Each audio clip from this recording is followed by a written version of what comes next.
Hello.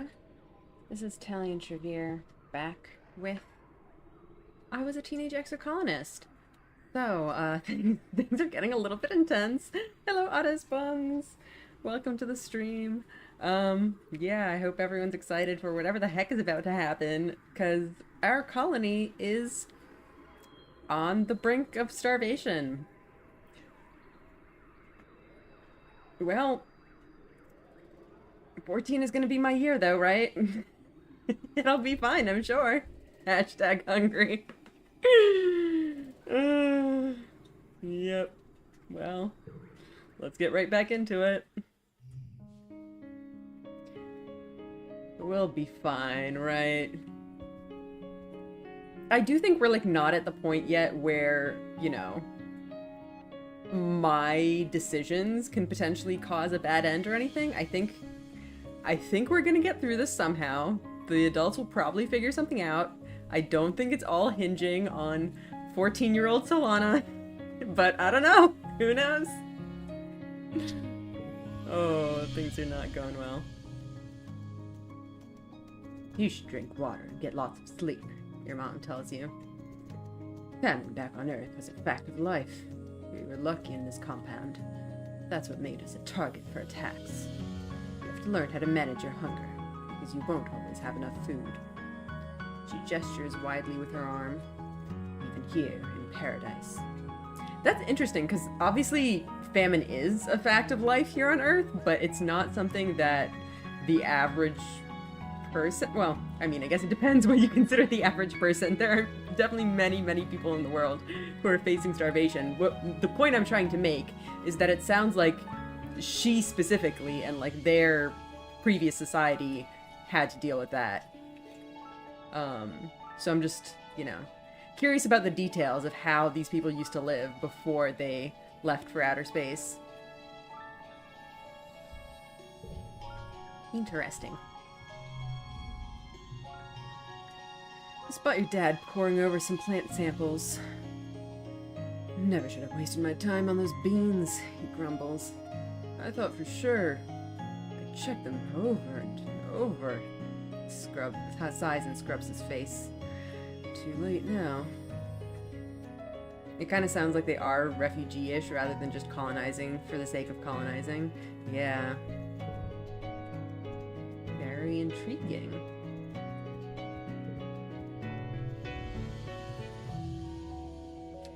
Do you go to engineering much? Mars asked. I tried to go talk to Tangent because she never wants just to hang out anymore. I think we've already seen all this. Oh boy. Cal trundles by you with an empty wheelbarrow. Hey, Solana, he calls out. Get in, we're going planting. Well, I'm glad you're still in high spirits.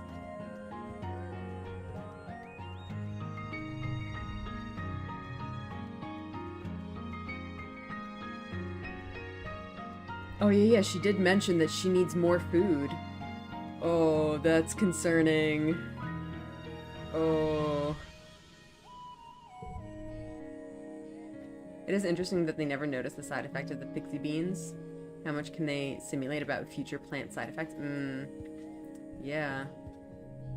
I guess there's just too many unknowns when it comes to these alien plants. I guess whatever kind of analysis they did on them just was not sufficient. Yeah, Demi exclaims, holding her stomach. I'm so hungry. Oh, poor girl.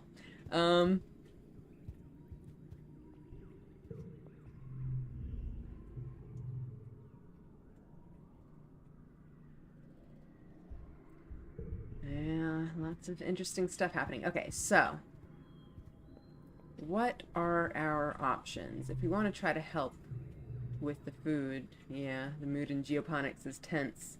Everyone is working themselves to the point of exhaustion trying to get enough plants in the ground to survive this year. Okay, we really need to do this at some point, but I don't know if now's the right time. I think probably the best thing to do would be to, like, go foraging. That's probably the best thing that I can do to help. Do I have... Okay, so I have Forge in the Valley. And that gives me perception and biology. Not that I need the perception, but I could use some biology. Let's see, what else do we have?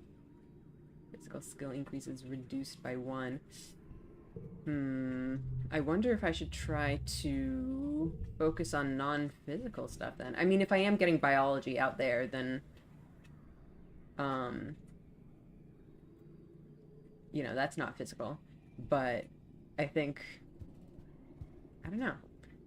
I think whatever's out there is also going to be giving me other skill increases that likely would be physical. Because before, from exploring, I was getting perception in animals.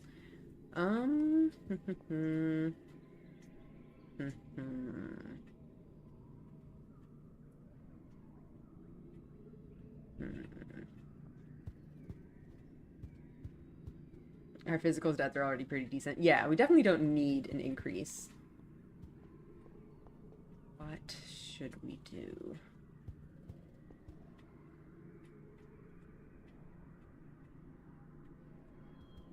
I guess there's also the point that if we go study life sciences and whatnot, we can potentially help Tangent work on curing the shimmer, which is also a problem right now. I do wonder if this game is going to have, like, I mean, obviously there's decisions about how to build your character and, like, what to focus on, but I wonder if there's going to be trade-offs, like, you can't actually solve all of the things. Like, if you don't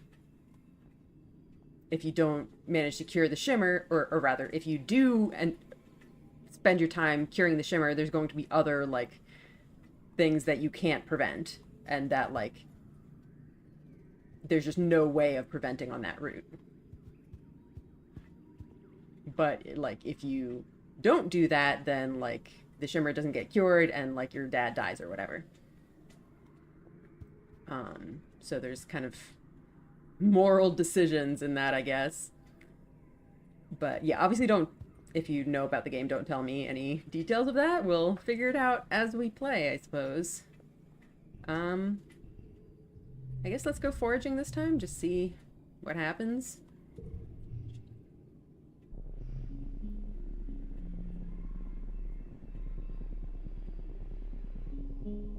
Well, we got a flower. Utopia greets you warmly as you muster for your first expedition with the foraging team. Solana, I'm glad you could make it. We need everyone we can get out here right now, boosting our food supplies. I'm ready to sniff out those tasties. Good luck hunting out there, she says, handing you an oversized backpack. More like a basket than a pack. Use your hollow palm to identify edible and medicinal plants, and just throw them in here. I'll sort them back at base camp. Oh, and keep on the lookout for creatures. It's pretty peaceful out there in the valley, but even a little bug will get you if you're not careful. Go slow, pay attention to your surroundings. If you're unsure about something, don't approach it. Stay on the path, and don't get lost. We don't call it the Valley of Vertigo for nothing. I absolutely buy that there are 5 million unknowns, that it's reasonable stuff falls through the cracks. I don't mean this is a plot hole or whatever, but it isn't interesting to me because establishing a long-term food supply should be a priority, like 5 for these colonists. Yeah.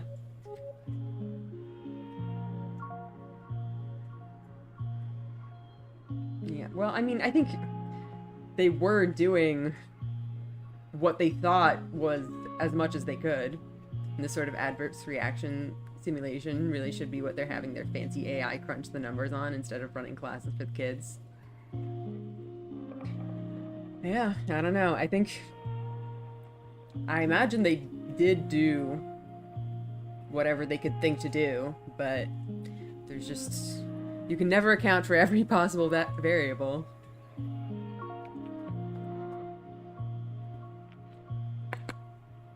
It does seem like a pretty big oversight, though. Any questions? Ooh. Flirt with Utopia, oh my gosh.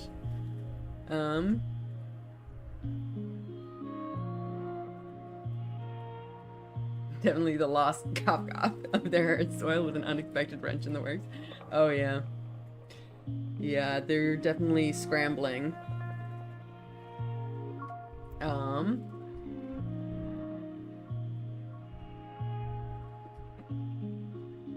what sort of things should I collect? Utopia shows you how to use your holopalm to determine if something is edible. There's a whole category on your holopedia, including photographs and scientific names. It's mainly plants. There are some minerals and other things that don't look edible at first glance. There's a lot out there we haven't found yet, she says. Document anything you find that looks like it could be useful, but don't put anything in your mouth until you check with me first. Even if it looks edible, it might be a look-alike. Even the plants are sneaky. You're about to leave when Utopia snaps her fingers. Hold up, Thalana. We're also investigating some species we might domesticate. Those we'll want to tag and capture. Ideally, we're looking for herbivorous creatures that already live in herds, and either produce something edible, or reproduce quick enough we can slaughter them for meat. If you see anything that fits the bill, tag them and bring them back. Alright. Sounds good. Oh, we got flowers. Lots of flowers around here, huh? I wonder if these eggs are edible. I was wondering why meat wasn't part of their food plans also. Yeah, well, it is now, I guess. Something about the ground here draws your attention. It's oddly lumpy. What's up with that? Scope it out. Alright, let's see, what do we got?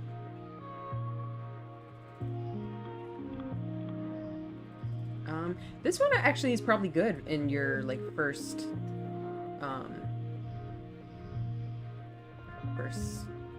thingamabob.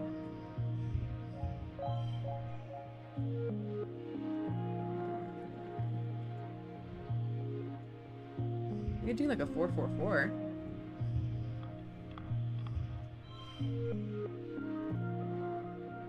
It's Exocolonist space feature, we can't afford to be vegetarian, yeah. We're currently at like negative 140% food according to the notice board. Each 10% is one food unit for events. Oh boy. Well, we'll do what we can.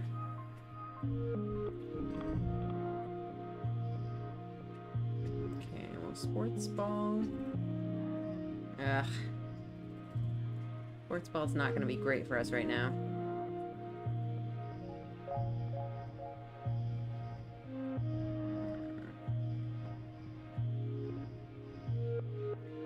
Get 3 threes.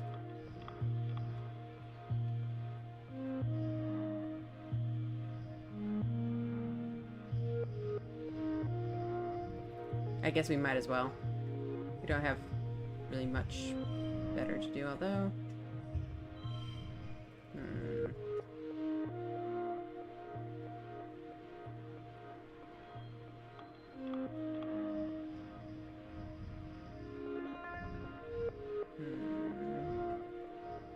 This would be a big waste right here. I don't want to use it yet. I guess we could potentially do like a... No, nothing there.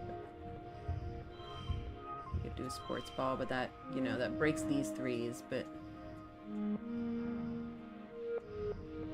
Yeah, I feel like that just makes it worse.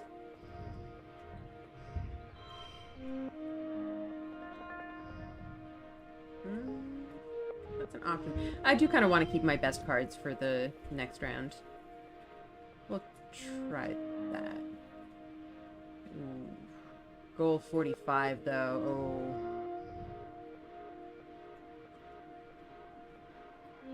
That might be bad.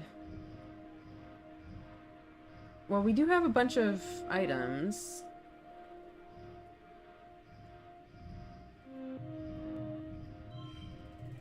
We can increase our sports ball.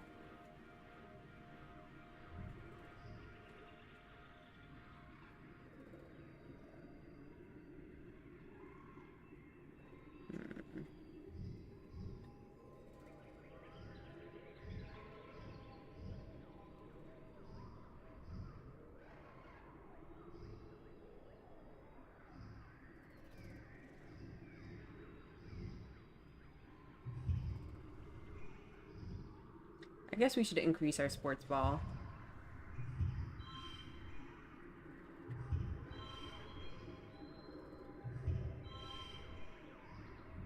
Oh, well, this gives +2 to sports ball, so we would get 3 4s. We could try a +1 to sports ball.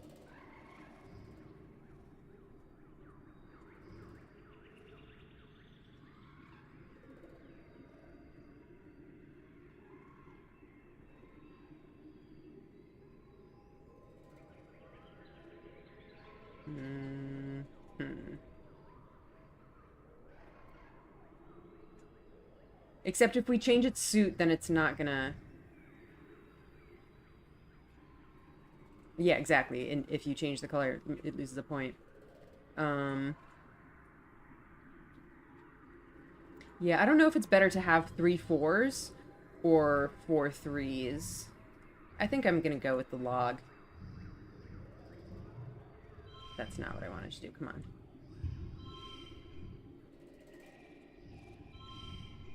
Okay. Okay, 21 is much better. So that would leave us at, what, 24 left for round 3? I think we can probably do that. Okay, yeah. We've got a pretty good... Got a good thing over here.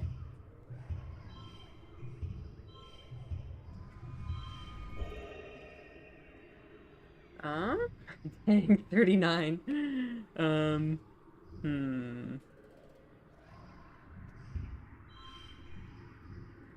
Not quite. There we go. 34.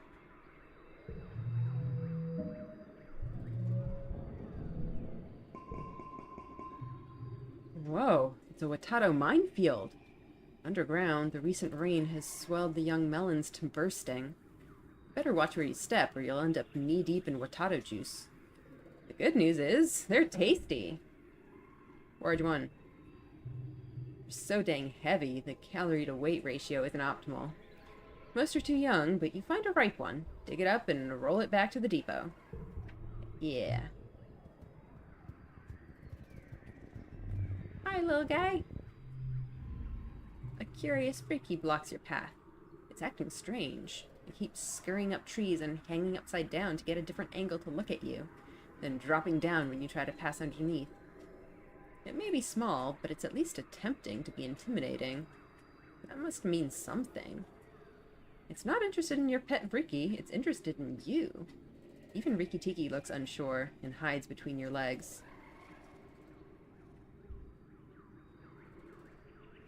I've played this game for like 70 hours and I only now got that it's Watato as in watermelon plus potato. That makes sense. Yeah, I'm gonna be real, Solana. I don't think calorie to weight matters at this point. Any calories is calories. Yeah. It's better than nothing. Alright, bonus to pairs. Well, we could...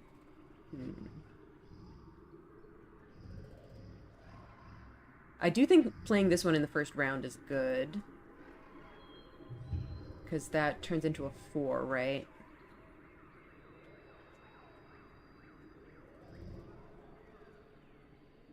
I want to save this for later, though. I kind of just want to use my shit cards on this turn.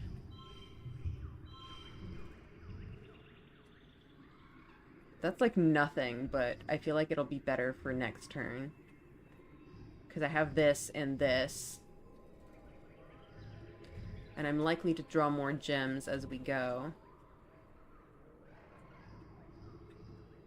I think this might be the play for round 1, even though it's kind of shit. Okay. I mean, we have like a whole 2, 3, 4, 5, but we can't use that all right now.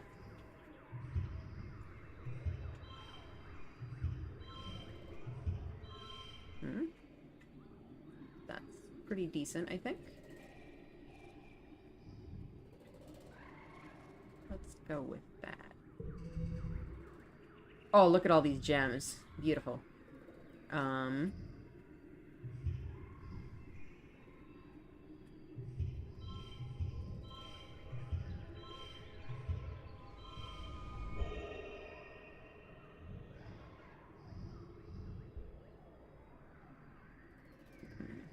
can we do better?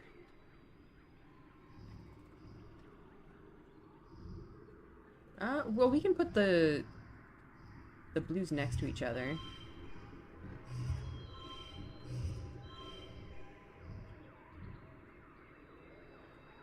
Well, I don't think that really helped, but whatever. A win is a win.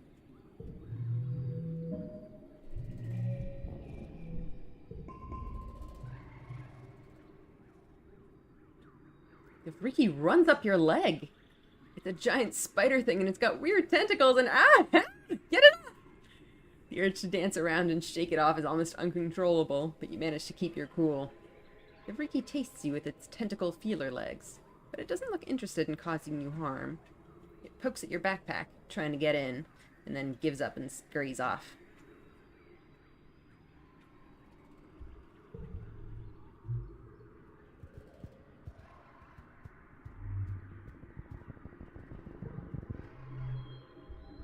Come across a cluster of mushrooms. Are they edible?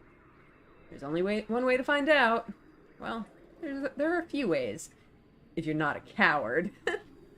I mean, look, as tempting as it is to try and eat it, it's also like, we're in a serious situation and I don't want to take chances. So, we'll go for it. My biology is not very good, but... Okay, interesting. I mean, I guess we can just use our slightly shittier cards. Like, we can't really combo with this right now.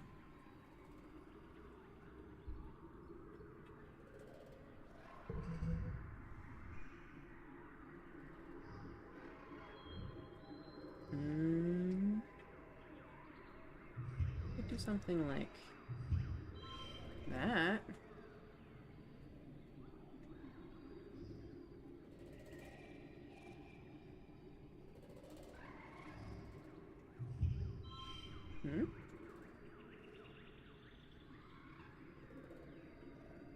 Wait, hang on. So does this count for both?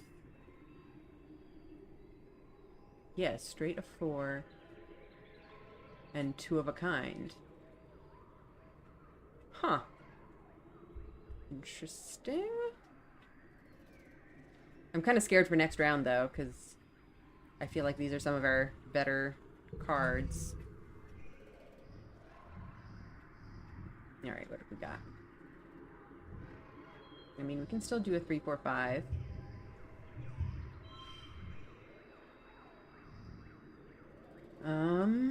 But after that... Wild value cards are really good, yeah. Oh, well. Good enough, apparently.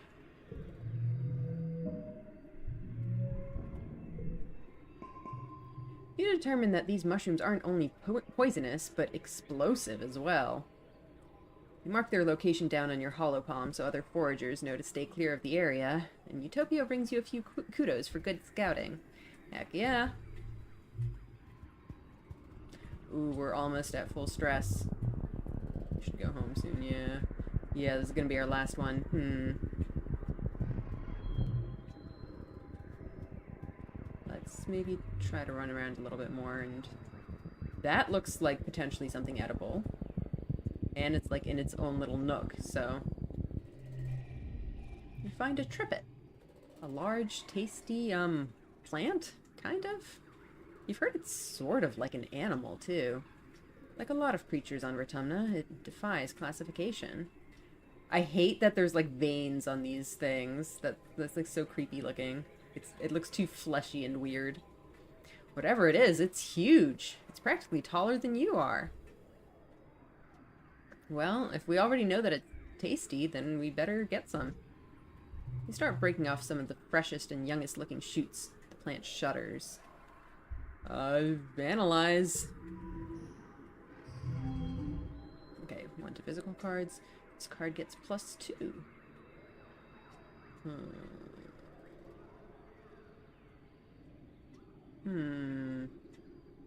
Well, this is gonna be a fun time with sports ball for sure.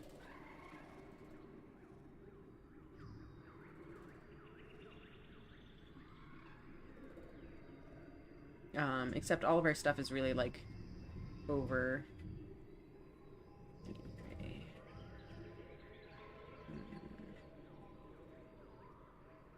So this is going to be a 4 if we use it now.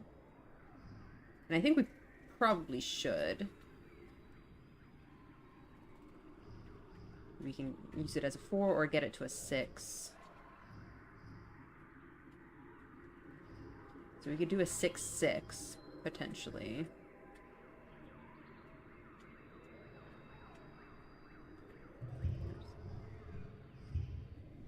In what order do sports ball and paperwork work?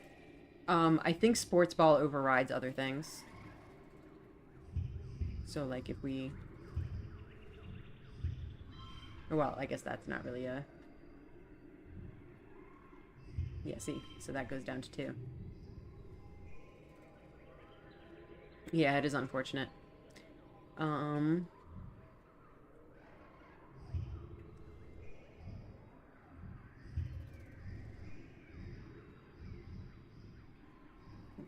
6-6.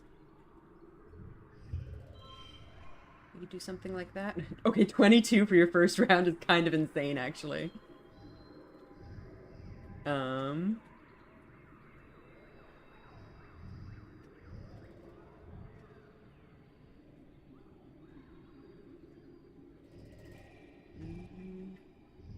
Yeah, I think let's go with that.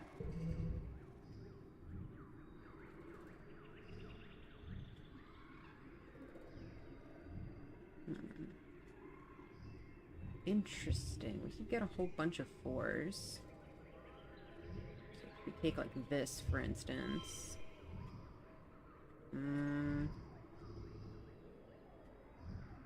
Actually, you know what I'm really curious about? What does this do?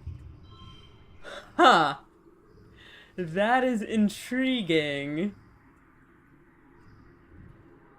I like that. That's a good combo.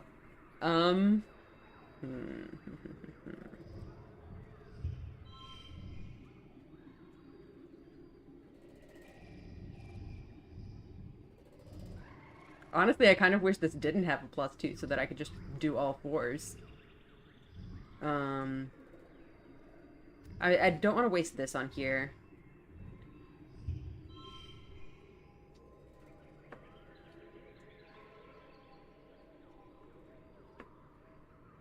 You can save the sports ball to next turn to get the +2 from the card and +2 from the slot spread to 2 cards. Yeah, that's a good idea, probably.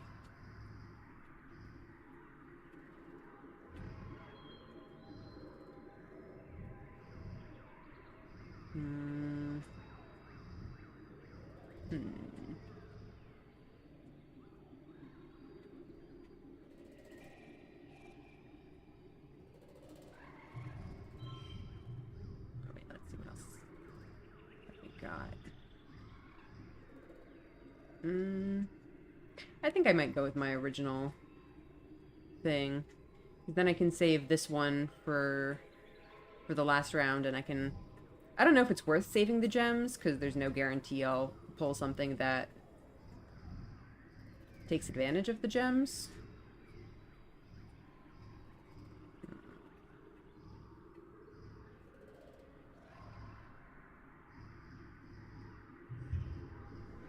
I guess I could do, like, this one.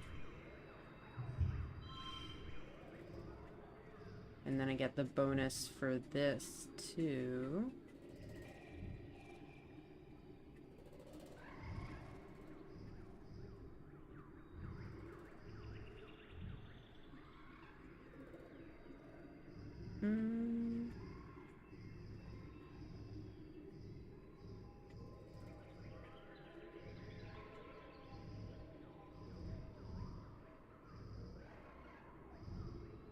I don't know.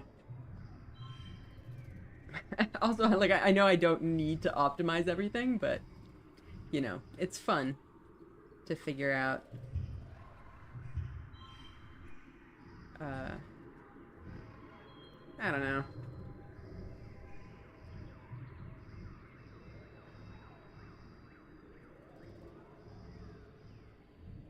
Do this one. I guess if we put this one in this slot, then that means we can get a row of 4s.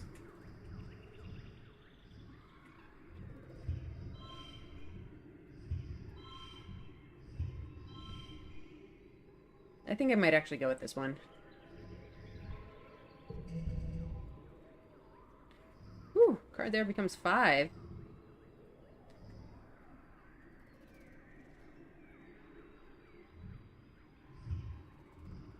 Boy. Yeah, put that there. And then we can just put whatever the heck we want here. Oh, does it not get the... Oh, it doesn't get the +2. That's annoying. If we cannot optimize our hands during the colony's slow starvation, when can we? This event was made for optimizing.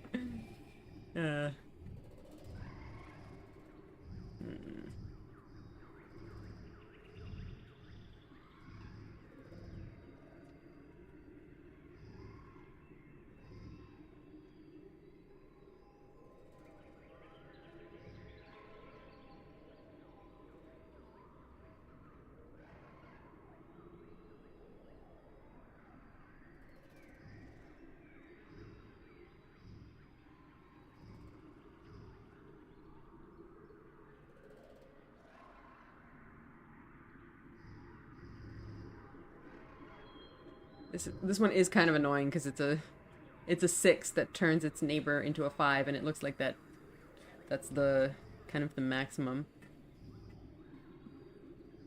And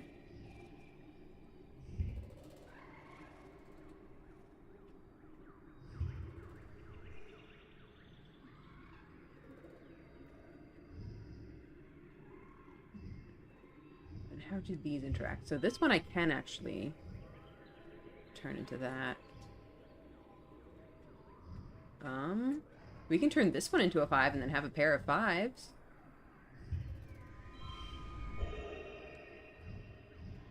We can make this one a 5 too.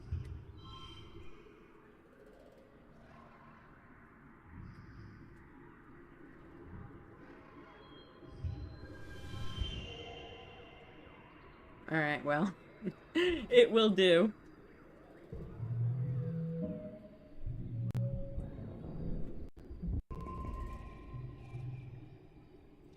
Yeah, this plant is alive and sentient, like an animal.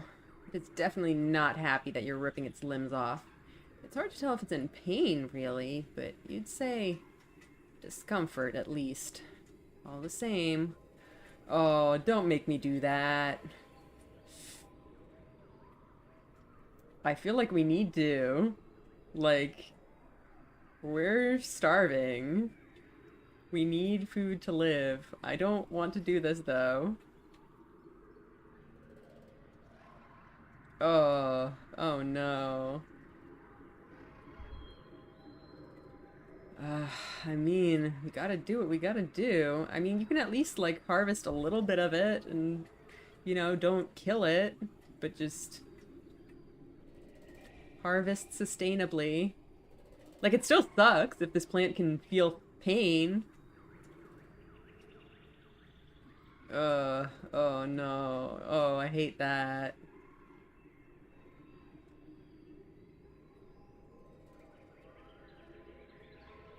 Oh.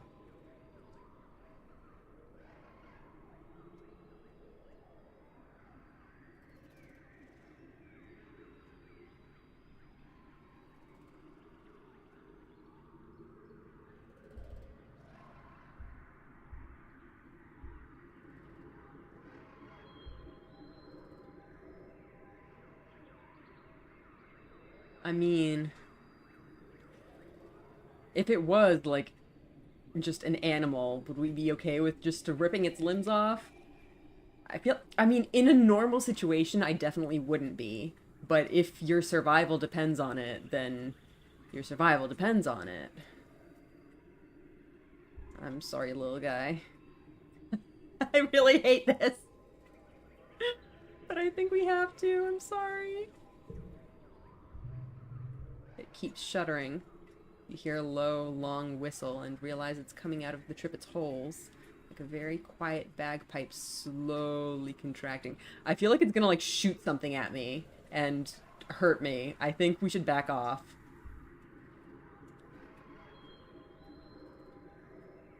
Yeah, let's stop.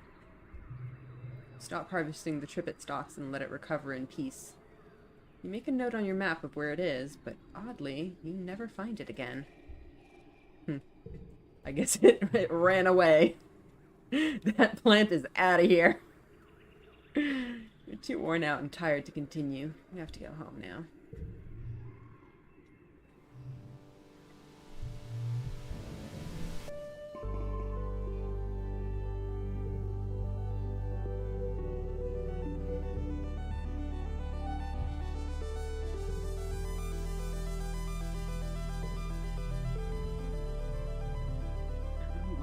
Hungry, this says, rubbing his stomach. Like, it still hurts. But I don't think I feel hunger like other people do. I know I could starve to death, but he continues, then shrugs. I'm not scared to die, so it's kind of like, wouldn't it be nice, kind of nice to just fall asleep and never wake up? And I'll die eventually. It's not a bad way to go. Oh, sweet child.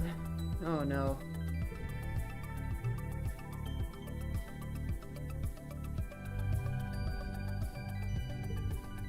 You're still excited about planting. I'm happy for you. Check the notice board to see exactly how bad the food situation is. Alright, yeah. Your dad throws you a full canteen. Here, he says. You need to stay hydrated and rested if you're not eating as much as you should. You have to work for everything you've been given, your mom says, digging her shovel into the dirt. It doesn't just happen. This famine's reminding us. I feel like we have already been working a lot.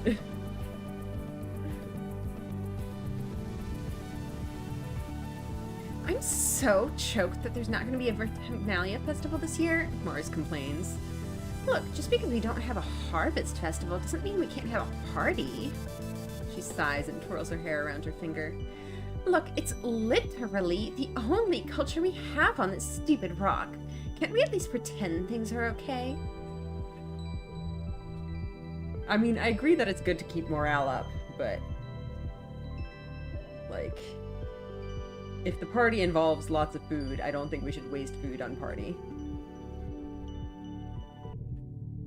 Okay. Colony food shortfall minus 100%. Not good. Those susceptible to particulate matter during pollen are strongly urged to stay indoors and avoid strenuous activity. Did you hear that, Dad? Please note that we will be holding our annual Vernalia festival during the second month of dust. Wait, we're still having it? If you can hold a basket, you can be on a foraging team. Come see me. Or me. Okay. Oh, Flulu's fluorescent. That's interesting. We didn't know that.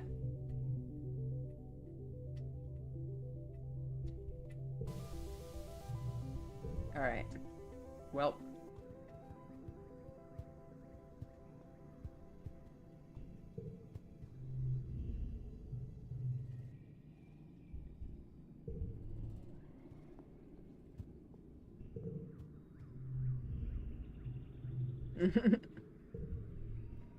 Alright, so where do we go for rest?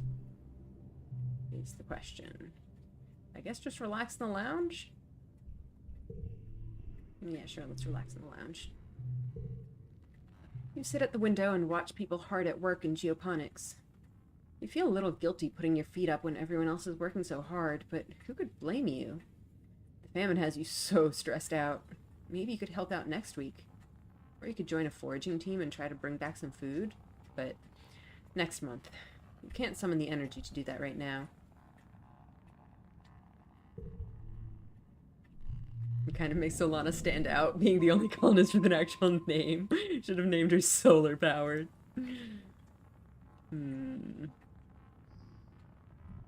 I don't think we want to forget twos. And is that the candy that we got way back when Tammy died?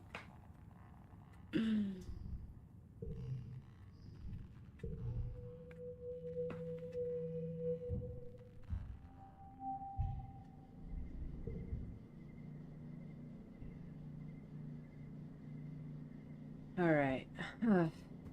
Next month.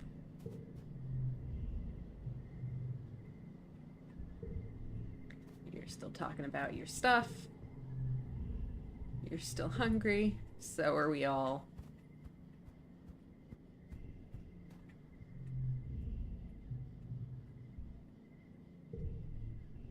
Thinks you can outwork the famine, yeah. Your dad sneaks you a crumbled up soy ration bar from his pocket. Here, have this, he says. I didn't finish it at lunchtime, and I'm not hungry. You know that's a lie, but you eat it anyway. You're just so hungry.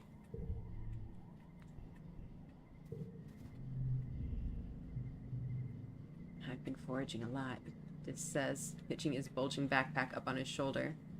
There's a lot to eat, if you don't mind eating bugs and mushrooms.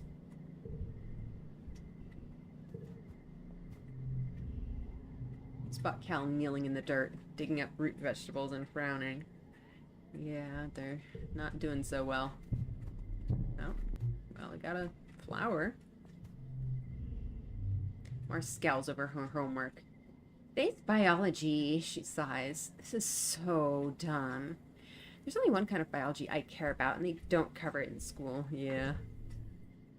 Birthdays, yeah. Whose birthday is it today? Really does. That's anemones, then? Yeah.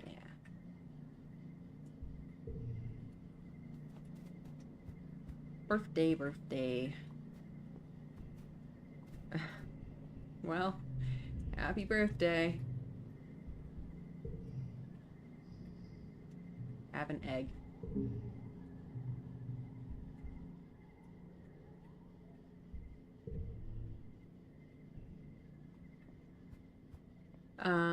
Okay, what do we do? Do we maybe want to help out in the fields?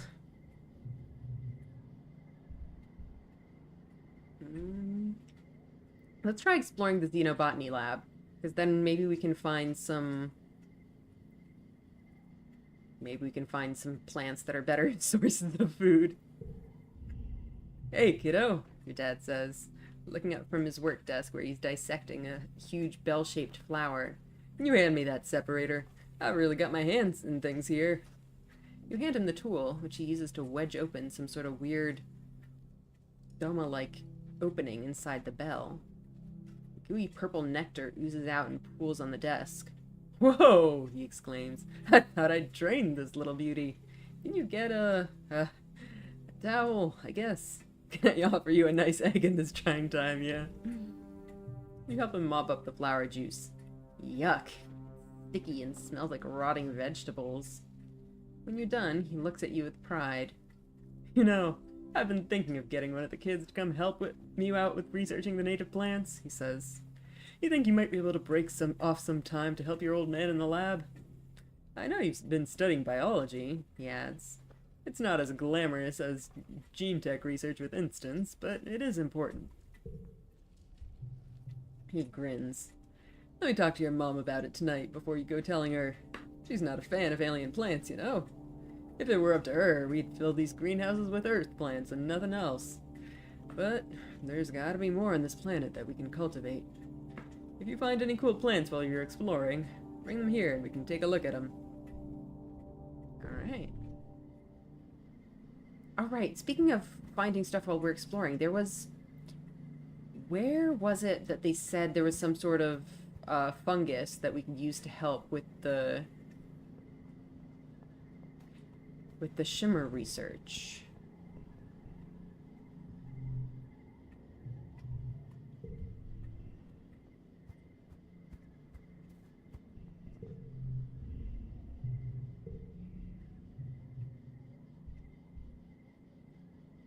Is that in the valley?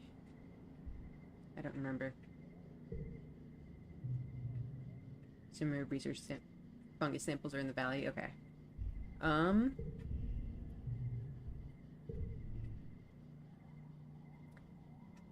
I think I want... I maybe want to try doing at least one xenobotany research. And then we'll go back to foraging. And, let's see, how many forages can we get in? Well, I think at some point we're gonna just run out of stuff to forage. Actually, let's go and check. What do we have to find?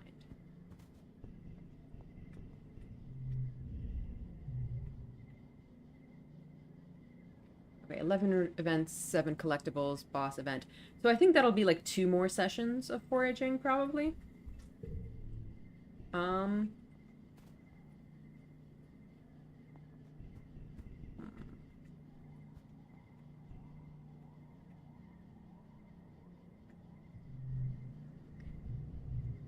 Alright, let's try this stuff out. Your dad introduces you to the little lab they have set up in one of the greenhouses. It's incredible, he says, gesturing all around him. We're surrounded by alien flora, and we know practically nothing about it. What's edible? What's medicine? What can we make fibers with, or build with, or use in ways we haven't thought of yet? He beams at you. You and me, we're gonna find out, my little potato. Your dad directs you to a research bench. And here's where you'll be working. The bench is buried under samples and beakers and weird-looking alien sprouts. More than just a simple table, the analysis bench is covered with buttons and little holes you could put things into.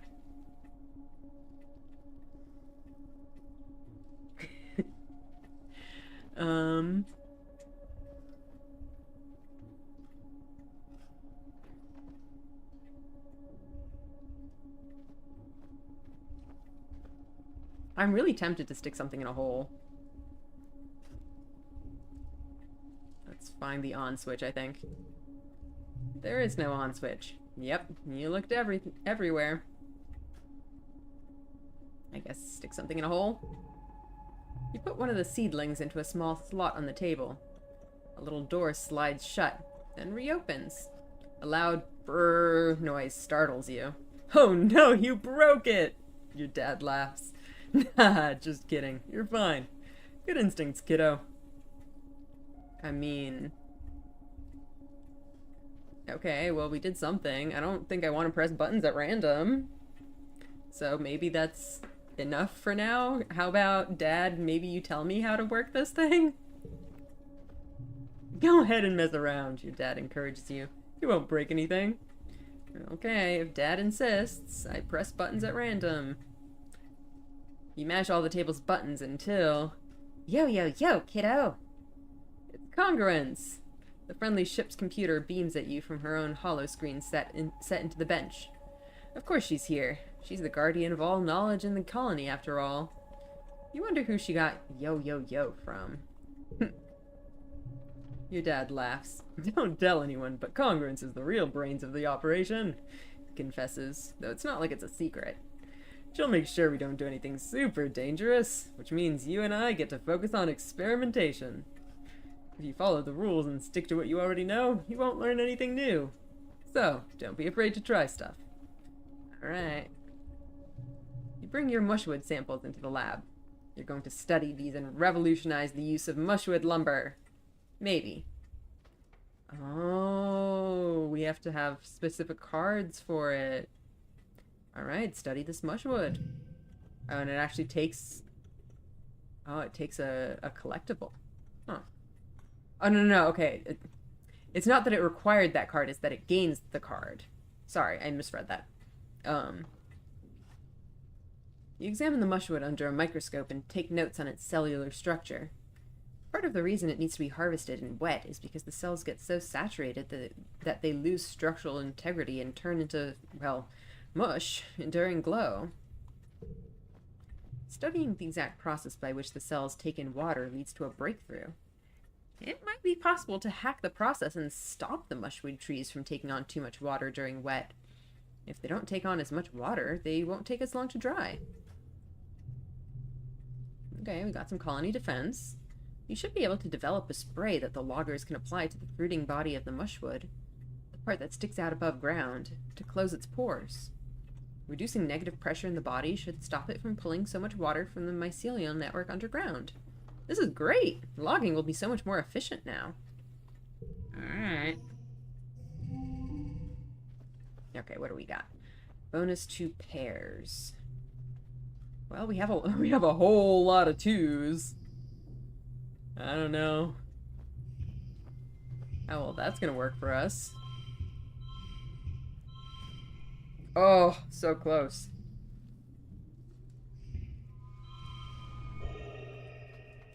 This sounds like a future ecological issue. We're going full Lorax here. Yeah. Yeah, I mean, we've already seen that they're just kind of cutting down all the mushwood trees and not leaving anything. This is gonna become a problem. We're starving. Time to research construction. Well, I mean, sometimes you don't know what you're gonna get. You make a discovery, and you realize that it's more applicable to construction than to, you know, whatchamacallit. Alright. Well, I guess we did it.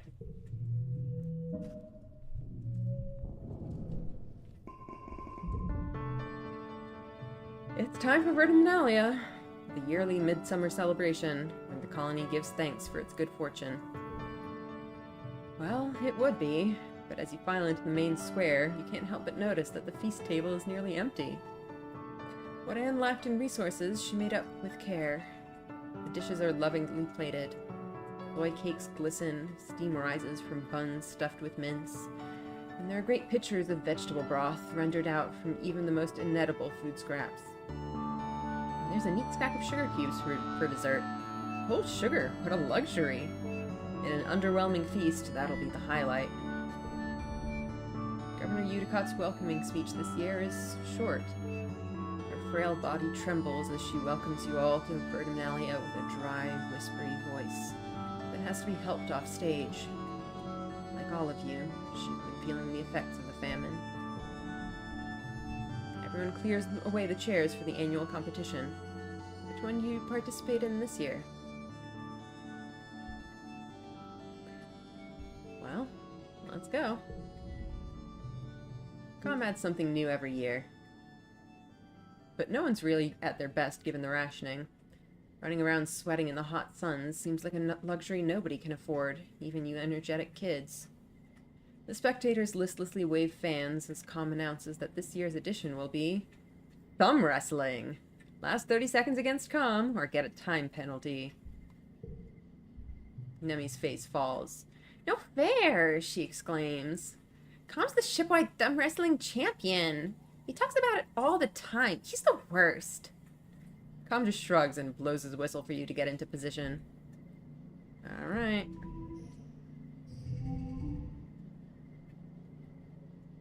Okay, well. Lots of 3s here.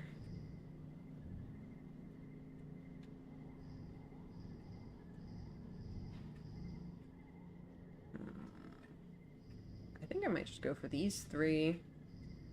Although it's maybe a little bit of a waste to use a wild card in the first turn. That's pretty good, though.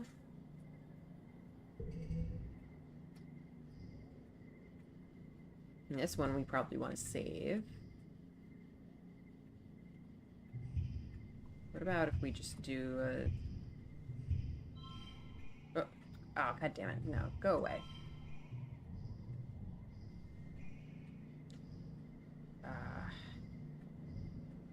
Okay, so that one's gonna be a 4.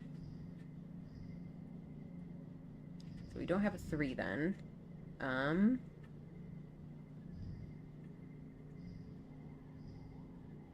We could do a 4, 5, 6, but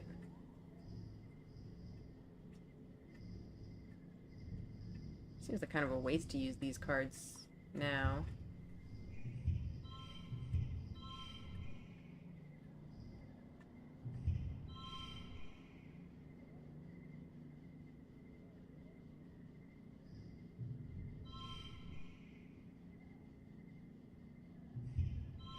I mean, 26 is good.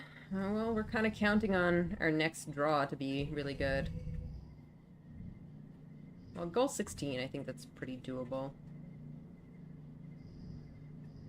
We do also have a whole bunch of items we can use. +1 for gem on other cards, but unfortunately we only have 1 gem. We can do a 3-4.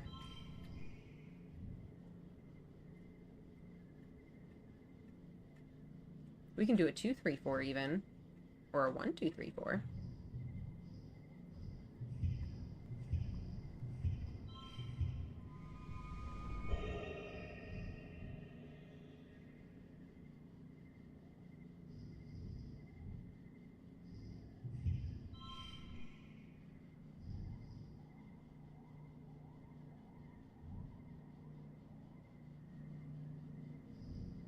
Maybe if we move all of these over, then we can at least get a bonus from the red pair. Oh, look at that. We got a super goal.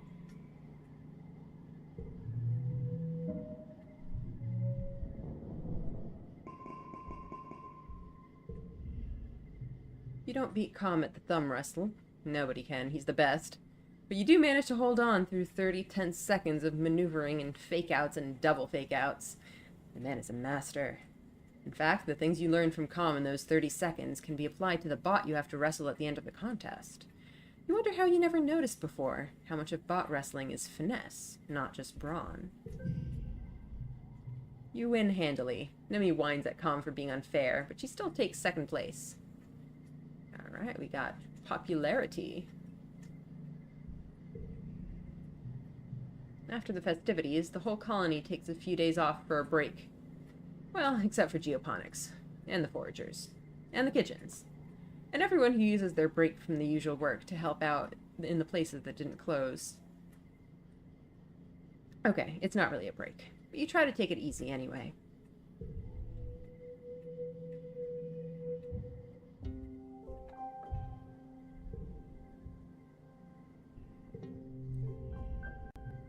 Ooh. Cal is standing in the garden, watching a pair of Dorb's moth flutter overhead. They're the worst, he says, frowning. We gotta find a better place to put the grain, because they just get in everywhere. You'd be surprised what kind of hole they can squeeze through. Alright, want to hear a fun nature fact?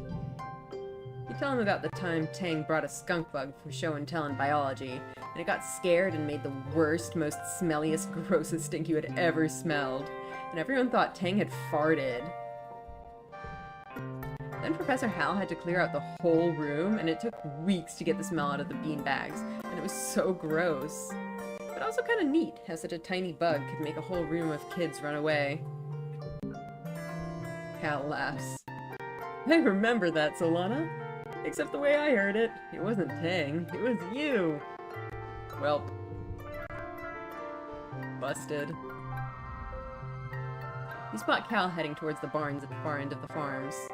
Hiya, Solana. He waves. What's going on? Oh, nothing. Cal sighs. Just thinking about, well... He trails off and scuffs his foot in the dirt. I guess it's not like you can get me in trouble now, so, yeah, I used to have a pet. She was like a little pink caterpillar. I called her Socks. She lived in a trunk up in the storage barn. Nobody knew. Uh-oh. He scrubs the back of his arm over his face. But she didn't stay little forever. Eventually she got big, like real big. And I couldn't figure out what to feed her, so she ran away. Oh boy. What did you do? Cal, Solana, it's so important that you don't rat me out for having a pet. Yep. Cal sighs and looks up wistfully at the sky. I just hope she's doing okay, wherever she is. That's interesting. I wonder if we're gonna meet her eventually. That's with her giant pink Pokemon standing right next to us. Yep.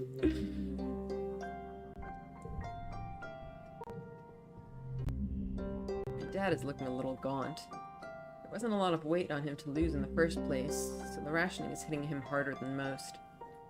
He's still hard at work, though. Nothing can keep your dad from getting things done.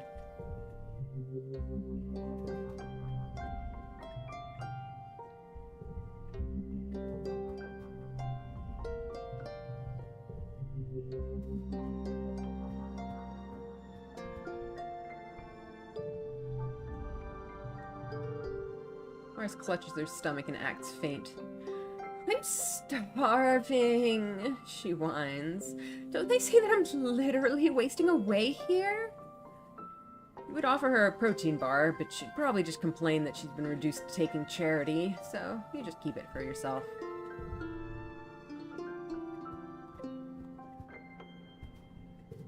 How are you doing? Tang pinches the bridge of her nose. And her pangs are intolerable, she complains. Just because I'm not out there sweating like an animal in the sun doesn't mean my minimum required caloric intake is lower. If anything, it's higher. Science is the answer to our food shortages. It is short-sighted to hobble the greatest minds in the colony by restricting our calories. Jeez. She's just like, I need more food than you.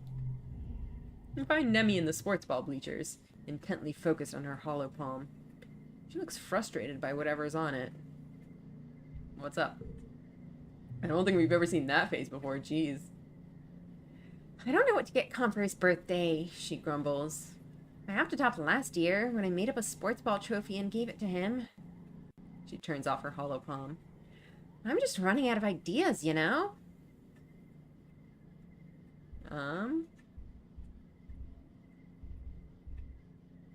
You know, I genuinely don't really know Com well enough to know what kind of thing he would like.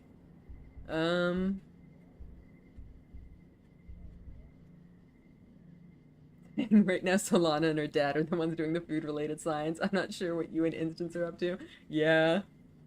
What is she even up to?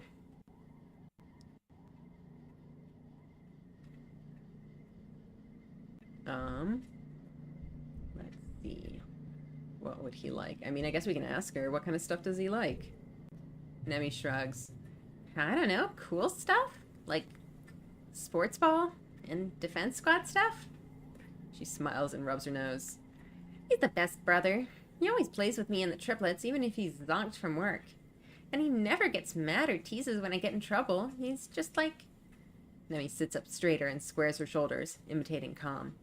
You know, Nemi, she says, lowering her voice. You have to play by the rules.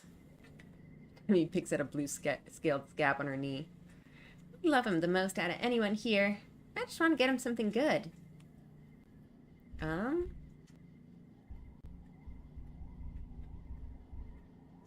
I think he'd appreciate something from the heart. Yeah, you're probably right, Nemi says. I just don't want to get him a little kid gift, you know? Like how Mom taught us to make stuff with macaroni and glue. The problem is, I'm not good at stuff like that, she complains. What's something I can do that's easy but still cool?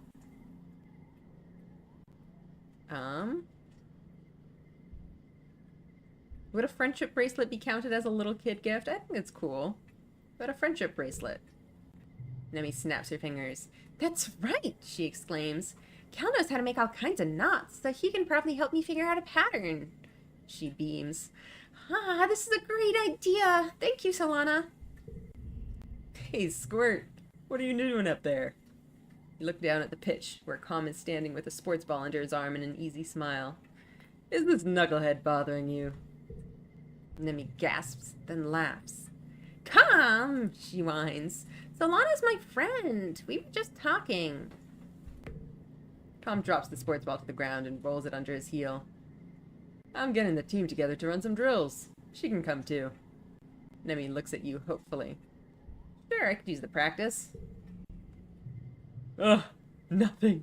We got nothing. Nemi cheers and scampers down the bleachers, launching herself into a full-body hug with Com. You follow her descent more cautiously, listening to her chatter with Com about her day as they walk together across the pitch. She really loves her big brother. They keep hammering that in, and I feel like it's going to... somehow that's going to end badly. Hashtag starving, yep. She's so cute. Alright, have we talked to everyone? I think we've talked to everyone. We can double check on our food supply. I feel like it's probably only gotten worse. No, it's still minus 100, and the security rating is up to 30% orange.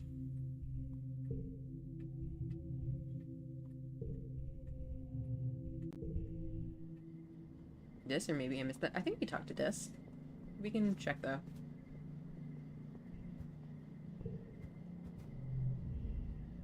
I'm conserving energy, Dis says, from his perch on top of a rock outcropping overlooking the forest.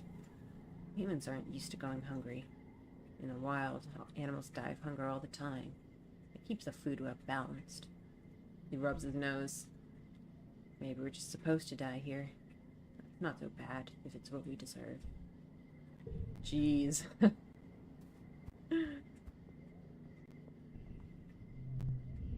Alright, let's do some more foraging.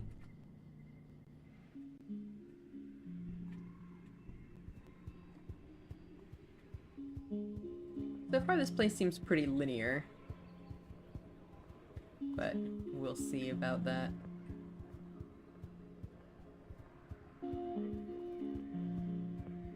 Okay, so last time we passed by this and went to the left and got to a dead end there. So now we go to the right. A line of termite-like insects crosses the path here. Curious, you follow them to their destination. A massive, sponge-like hive of crawling bugs, writhing with life. The bugs are tending to larvae nestled in the holes of the sponge, feeding on the rich royal jelly that oozes from the hive. It's great you're doing. Join an emo band. Emo would save him. Yeah. We step in for a closer look and hear a warning hiss from above. Atop the hive is a queen whatever it is. Wait, no, she is the hive. Wait, this is a squeeger hive. Her abdomen has swollen and lodged in the ground here, rendering her immobile, but not defenseless. The hive queen groans and growls at you, and the air prickles with the burning flavor of acid. She must have some sort of defensive acid spray. That jelly looks pretty edible, though. Oof. Ooh, it's a hard challenge, too.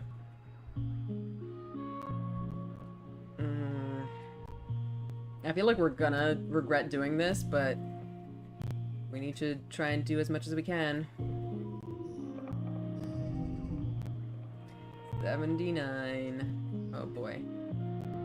Well, we have a row of 3s.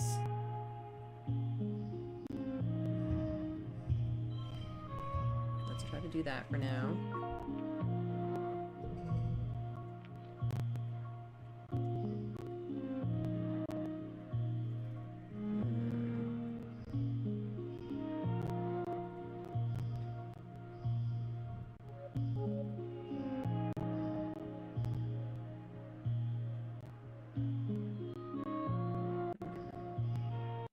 We can potentially do a... this? Make this long straight. 37. You can use the 6, turn into 5 with the wild card.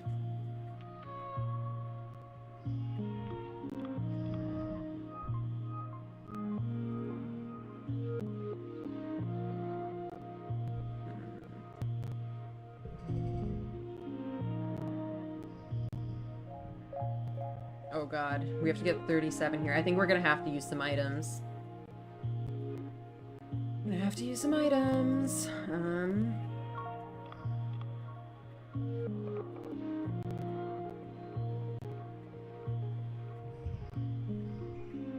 How about these?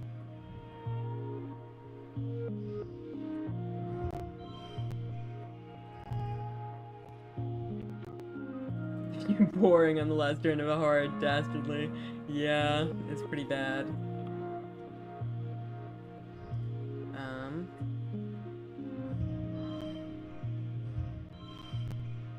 Twin combo. We can push through for 35 stress, but I think we can do this. We only need 7 more. Let's see. Well, we can turn these into yellow 5s, which will give us +2 from... I don't know if this is... Yeah, I think that will stack with that. Our stress is worth more than our lungs, honestly. Yeah, probably.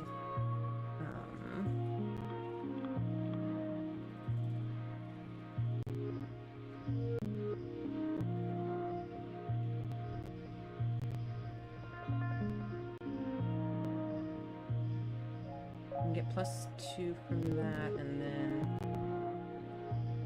I don't know what the numbers are, though, so I don't know how much it's worth it.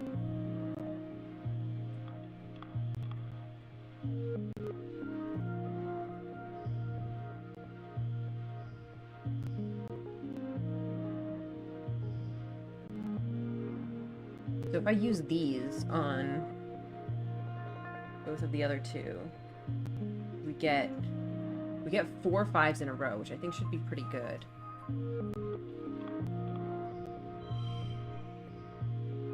So far that hasn't helped too much. Oh! Well, there we go. It only took 2 flowers.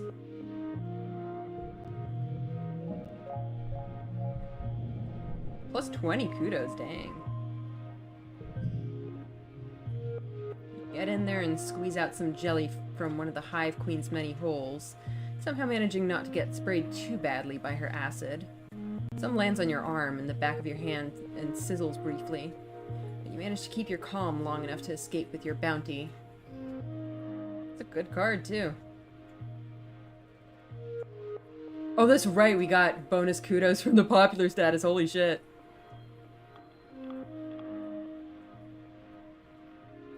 Colony food.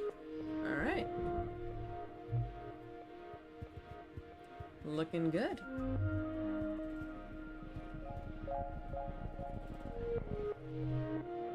Dense cloud of pollen makes it hard to even see your hand in front of your face here. It's a good thing you have a helmet with a filter. Not perfect, though, and it doesn't help visibility. Be patient and look carefully. Perception coming in clutch here. The pollen clouds eventually shift, and you're able to see glimpses of the path through. It looks clear. Well, why not? Huh. No problem this time. Okay. Huh. Egg event. You come out of the trees into a large grassy clearing. In the middle is a... well, you can only describe it as a pedestal. In the middle of a cradle of flowers sits a massive egg. Easily larger than any egg you've seen before. It's white with red flecks, and it's just sitting here in the middle of the empty clearing. Totally unprotected. It looks like such a trap. Special eyes, yeah. Oh, this is such a trap, but I feel like we have to take risks right now. Is this just gonna give me an egg? That would be really funny if it just gave me a free egg. You put one foot up on the pedestal to brace yourself. This thing is huge. As you do, the pedestal starts moving, and it starts growling. Its flowering appendages unfurl to reveal the face of... a manticore. It narrows its feline eyes at you and rumbles in warning as it stands to its full, terrifying height. You figured out where the egg came from. With your arms full of egg, you can't really fight. Your choices are limited. I feel like keep the egg and run is probably the best thing to do. Fight Manticore is not happening. Challenge level impossible. But yeah, it's normal difficulty. That's totally doable. We can do normal difficulty. My egg! First collectible use is free. Nice.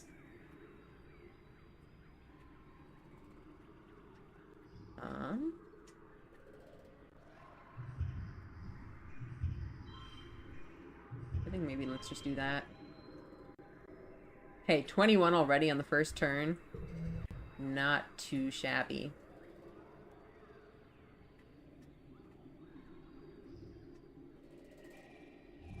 Well, I was gonna see if I could do like a 3, 4, 5, 6, but this 5 is gonna get totally messed up. And so is the 3, by the way. So this is a good combo. This would be a 4, 4, 7. So we can put these together. This one is not going to be great on the second turn. We have this one wild card.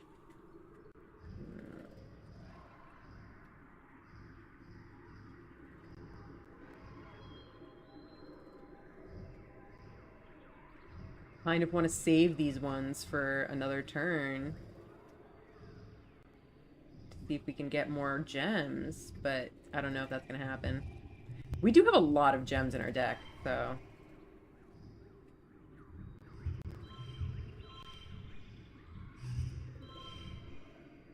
That's pretty good.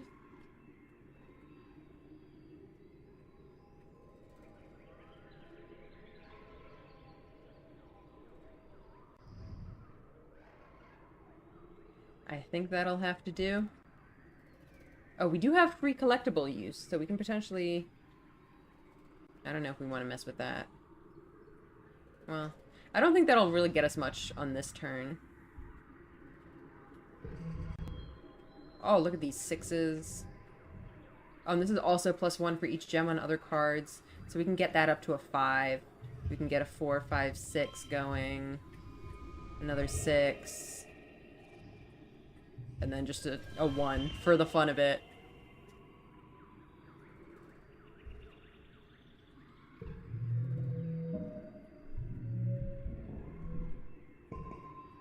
You stumble blindly through the clearing towards the relative safety of the trees, the cumbersome egg blocking your view of your own feet. You fall a few times, just barely managing to stumble out from under the claws of the manticore. You eventually find a member of the expedition's protection squad, who fires a warning shot with her plas rifle over the manticore's head. It roars in defiance and slinks into the trees. The egg's pretty addled from all the running and falling. If it wasn't going to hatch before, it certainly won't now.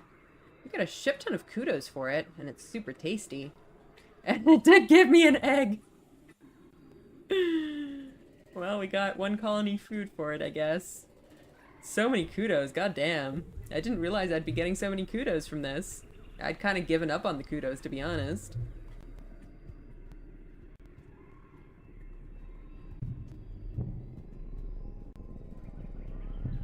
Even more egg. A herd of float cow are grazing nearby. You watch them peacefully bob along, occasionally releasing streams of urine or clouds of helium to maintain a steady height. To be fair, saving the colony by getting food does deserve some kudos. Yeah, you're only saving the colony here. I guess we'll capture them, because we have been, like, farming them previously. So, I guess we can increase our herd of float cows. Hard animals challenge? I think we can do it, right?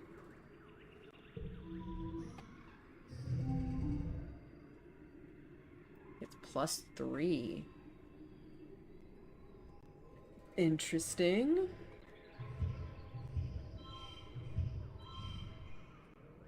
Okay. Ah, shoot. Oh, because it's +2 to that. Okay. Well, that's not great, really. Okay, so, well, they're equal either way. That's kind of annoying, to be honest.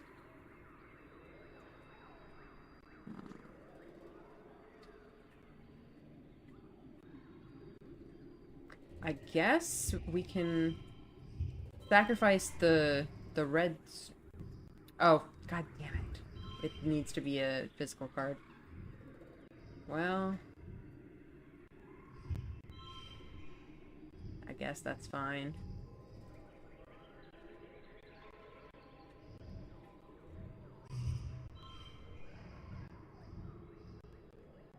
Wait, it's +3.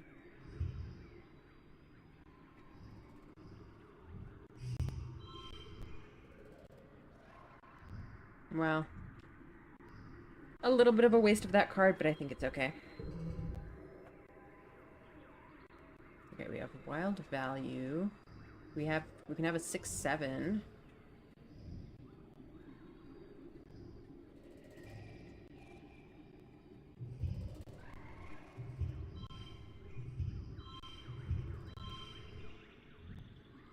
Okay, 31 looks good.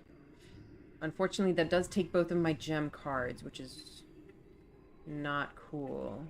Not cool.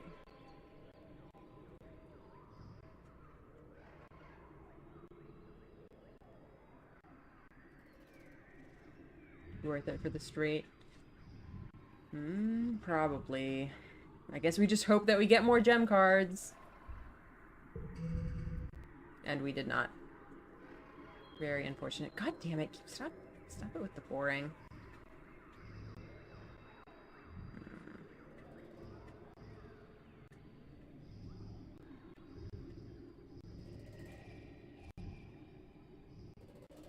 I think it's a +3.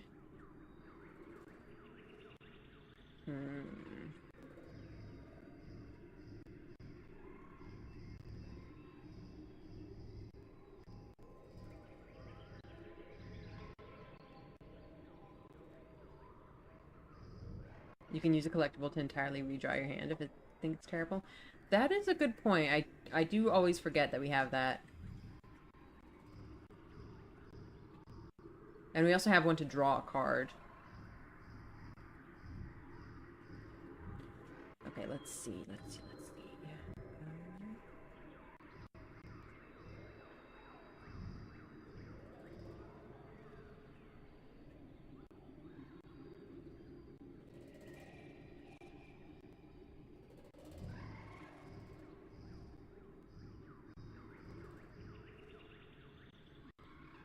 I mean, we could do something like a 3-3-4-4, but that's not gonna cut it.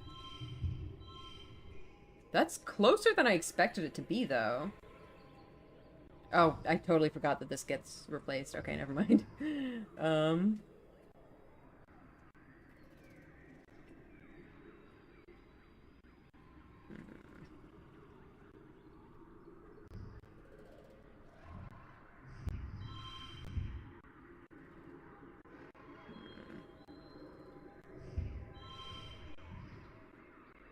Oh, this is good. +1 from this card if it has the highest value. Okay.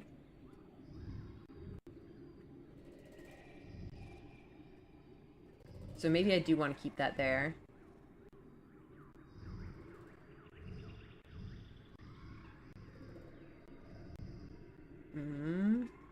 I mean, we could use 2 logs to make that a 7, which would match it. I mean, that's honestly, you might not even need that much. Let's try it.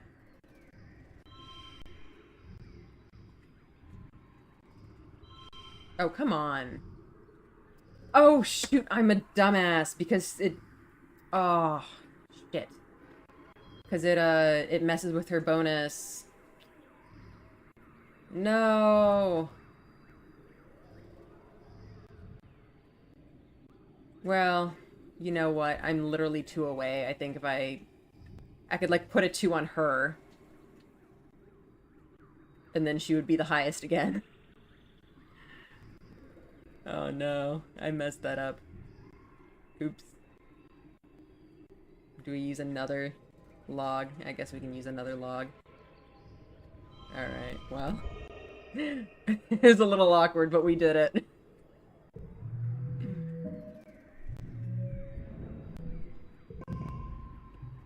Eventually, you pick out one young female that looks underfed and moves more slowly than the others.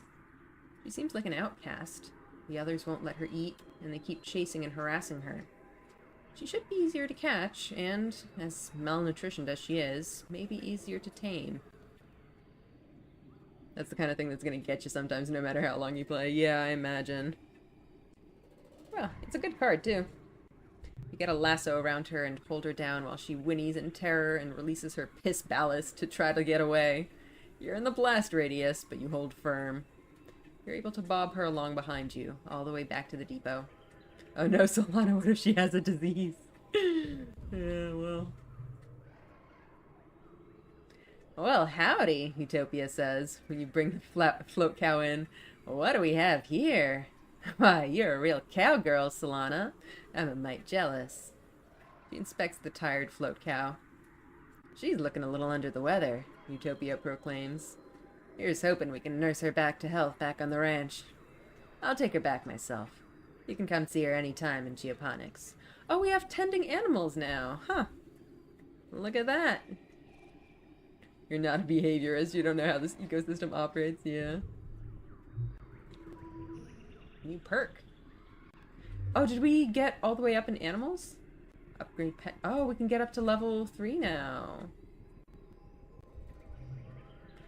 We have mastered our animal skill. Incredible.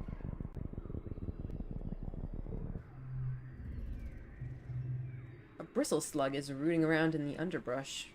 It's like a little porcupine with no legs. Well, little is relative. It comes up to your waist and must be at least 100 kilograms. You've seen a few of these up at Geoponics. They're easy to catch, and their spines and berries naturally fall off and are edible. A chewy, renewable source of food. Kind of like jerky. Maybe you could catch this one?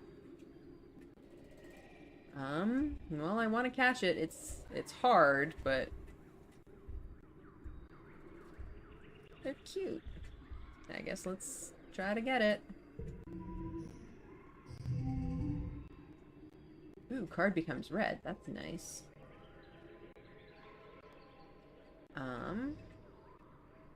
So this becomes a 4. I guess we can try it 3, 4, 5, but I don't like using these gem on other cards without good reason.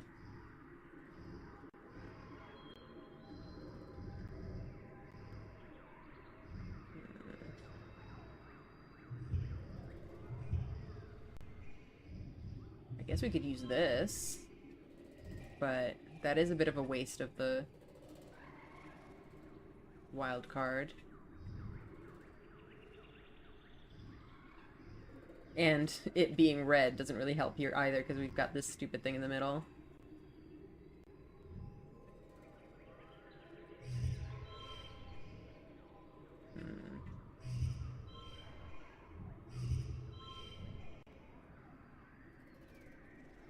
I guess that also works. I will be so happy to get rid of this.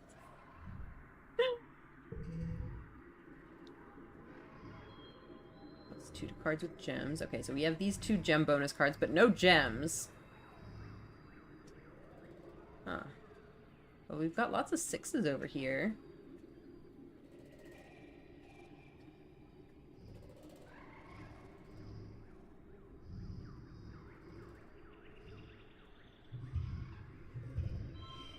You know what? I might just take this one.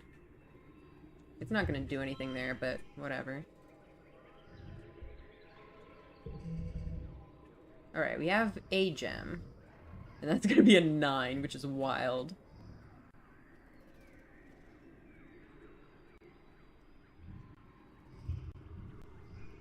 And this is gonna be a 6.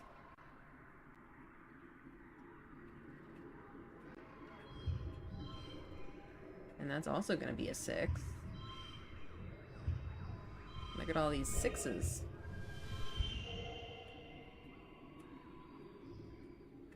So what if we do this one instead? +2 to gems with cards. Okay, well, it's not as good. But it does make this a 9, which is pretty crazy. Alright, well, I think a 44 will do. Mer? Hello. You're pretty sure this one is a female, because it has bristles on its butt as well as on its head. Her eyes are a deep green. You think you'll call her Emerald.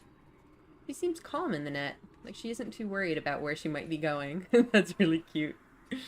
You crouch down with a clump of leaves and she sticks her muzzle through the net and eats them right out of your hand. Her whiskers tickle. Aww, I love her. You pat her forehead and pack her off to the Geoponics barns. You could go visit her there later if you like. Yay! God, we're getting so many kudos. We are doing it, you guys. We're doing it.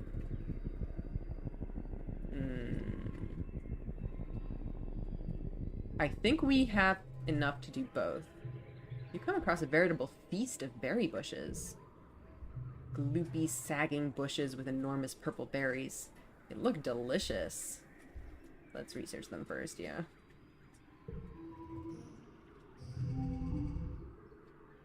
Alright, first collectible use is free. Okay, cool.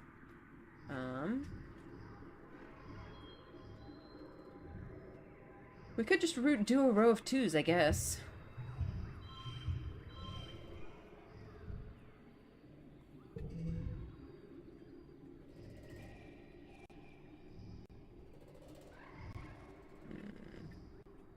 We have this and this, which we could get a 3-4.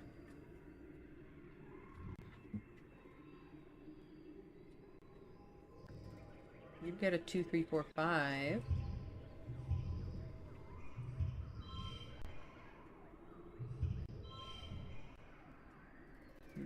Which gets us 30 on the next round, which is annoying but doable. We do have a free collectible use, so I think 30 is doable with that.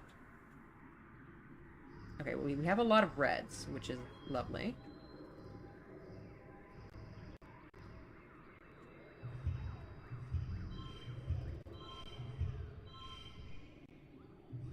Well, there we go.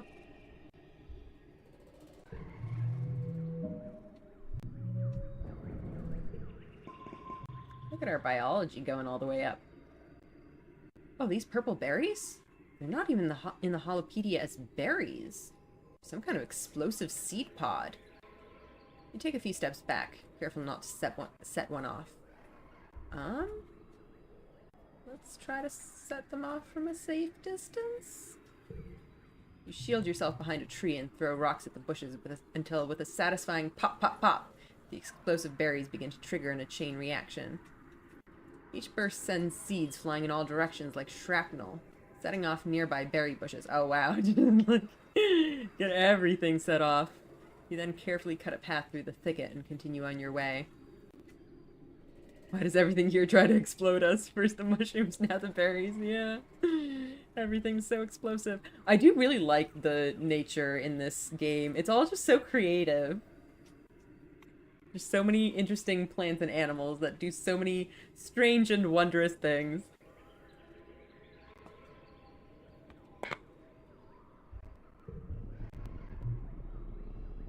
Well, let's grab this.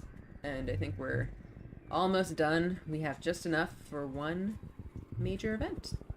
Let's do it. You're alone, exploring an unmapped area of the Valley of Vertigo. The pollen is thick here and your air filter is overworked. A warning light has been flashing orange for the last 10 minutes. But there are plants here that you've never seen before. Flowers with intense rainbow hues and strange lumps of fungal matter which pulse as if they're breathing. You cut some samples. Utopia will totally give you extra kudos for these. The pollen is especially thick up ahead, deep fuchsia and shimmering with color. Everything here seems to dance with tiny flecks of reflected light. It's kind of magical. I mean, I feel like we gotta press forward. You push forward into the suffocating pink fog. It's so thick you can only see a few meters ahead. You follow the glimmering towards where it's the densest. You come upon a glade filled with what seems to be strange topiaries. They loom out of the glittering fog, each in the shape of an animal. They're all formed with the same spongy, glittering pink substance, and dotted with finger-length fungal growths. Cat, please move. You're so distracted you almost fall into the large hole at the center of the glade. We need the sample of the fungus. I feel like we should probably check for danger first, though. I've seen plant-like animals before. Are these topiaries actually predators waiting for you to get close? You're watching them carefully from the edge of the glade. They're completely still, not breathing. There are no life signs. Good. Your envirosuit beeps a warning. We need the sample of the fungus. Solana, no, this is an annihilation garden. I don't like that it's beeping a warning at me, but I think I want to risk getting a sample of the fungus. I think let's grab the fungus and get the hell out of here. Do we have reason to believe this is the same fungus? I think it seems like it's the same fungus, especially since it's like, you know, emitting all of this pink pollen stuff. Let's get the fungus. Get the fungus and run! As you bend down to take a sample, you realize that dense, shining haze is coming from the topiaries. The fog is seeping out of holes at the end of each fungal growth. You break off a few of the growths into a collection vial. +1 shimmer cure, we did it! You remember helping Tang for extra credit in biology class. She said that the shimmer, a seasonal illness that affects your dad in pollen, is some kind of colonizing fungal growth. Could this be related? Your envirosuit beeps a louder warning. Alright. I think the correct thing to do here is leave. As a person playing this game and exploring this world, I really, really want to see what the other things have in store for me. But I know it is a terrible idea. I should really leave. But I am very curious.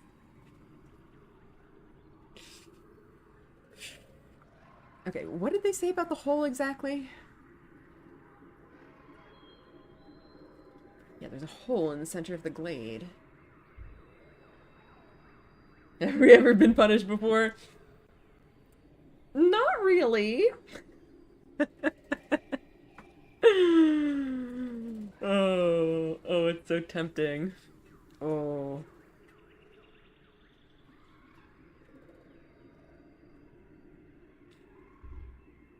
Oh. I mean, look, I know you guys want to see me do it.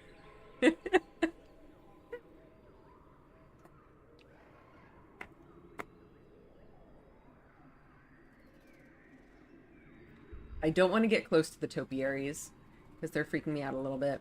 The hole is probably bad, too. Oh, nice. I have the... That's for all mental skill increases. That is good, because I've been doing a bunch of biology and stuff. Alright. Alright, I'm gonna try looking into the hole. It's probably a terrible idea.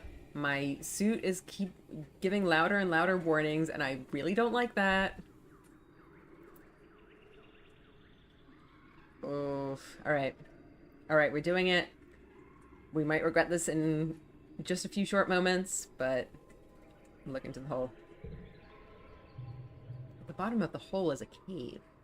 It slopes down gradually towards the cave floor, only about 4 meters below, then disappears underground. You aren't sure how far the cave continues past that point. It's dark down there, obviously, but not silent. There's some kind of strange rhythmic whirring coming from farther inside the cave. You hold up your palm and shine your hollow palm's light. The cave floor glitters with pink fungus, and the air is ominously choked with it. See, the thing is, I think if I leave here now, I'm never going to get the opportunity to explore this place again. I think this is just like a one-time event. Although, it probably respawns in the next year, maybe. Possibly. Maybe I could come back here.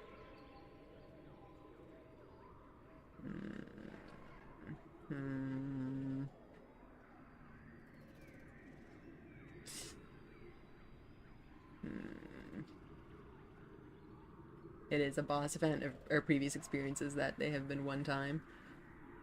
Oh. Alright, I'm climbing into the hole. I really like exploring this world and getting to learn more about how the ecosystems function. And I think this is just like a weird thing that I want to learn about. And if I don't inspect it now, I might never get the chance. Do we have a way to, like, get back up? Do we have, like, some kind of rope or something?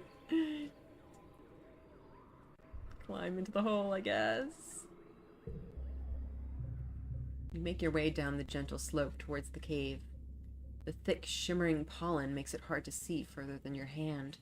You see... What the heck is this?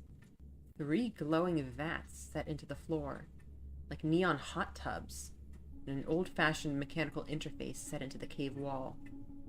The reflecting glow from the vats flickers on the cave ceiling, ghost-like and beautiful. You feel a strong urge to take off your mask and stay a while.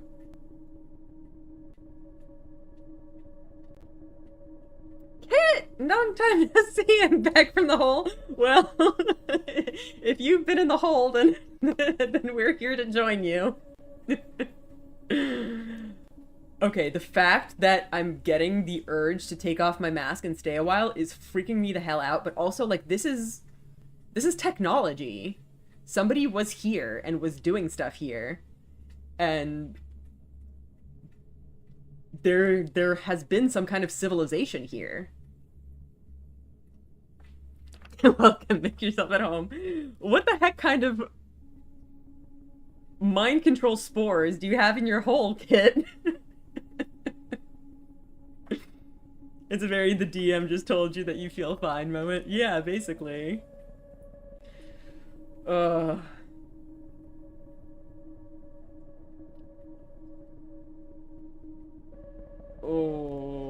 did we go all the way down here to not poke at things? Okay. One last thing. We're gonna poke at the thing, and if we get any more urges, we're getting out of here. No time. The rent is cheap. I gotta deal with it. Oh no. This is very much a we're not alone moment. Yeah. Oh.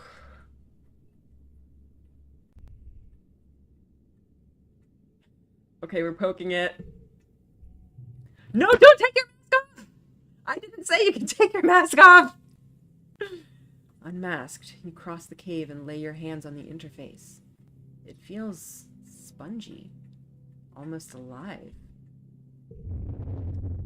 Instantly, you can feel your mind blasted open by everything, all at once, as if 1,000 pairs of eyes all turned their terrible gaze upon you. You're thrown back by the shock, which brings you to your senses with a snap. This is interesting, because it reminds me of our, like, prophetic dreams and whatnot.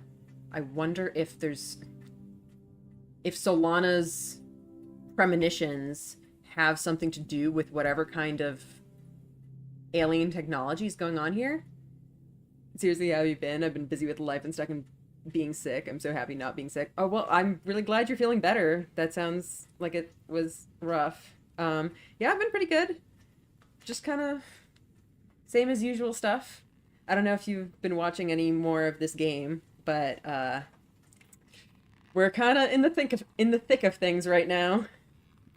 I was supposed to be just out on like a foraging mission, finding food for our starving colony, but then I decided to jump down a hole. So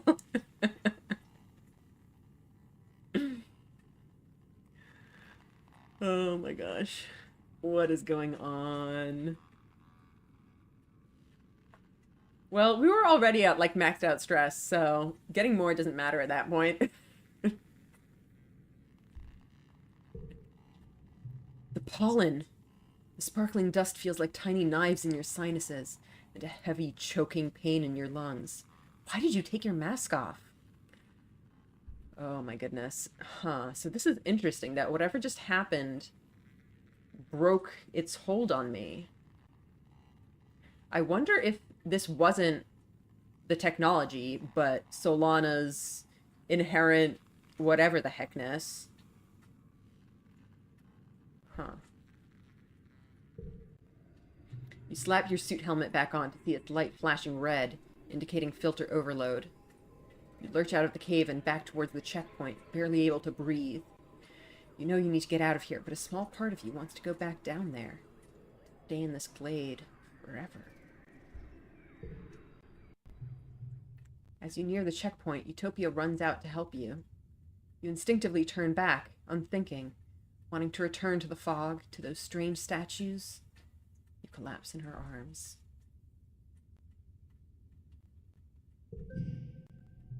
Several days later, you wake. You don't remember much, just a great choking heaviness in your lungs, and the world swallowing you up and closing over your head. You have snippets of conscious thought from the last few days, but it's hard to tell if it was a dream or not. Freaky. I wonder if these quote-unquote topiaries are like creatures that have been enchanted by this and then like taken over by the fungus. Got my cat with me right now. She demands cuddles. I see. Well, give her an extra pet for me. Where's my kitty? My kitty is right behind me, staring at me. See? So cute. Remember how your dad keeps wanting to go outside during pollen? Yeah, I was thinking about that. I feel like he had expressed interest in going out even before he started getting sick, but I mean, it's possible that it was affecting him even then. The fungus is among us. Yep. It's a mind control fungus that makes you want to go to the clearing and become one with the fungus, apparently.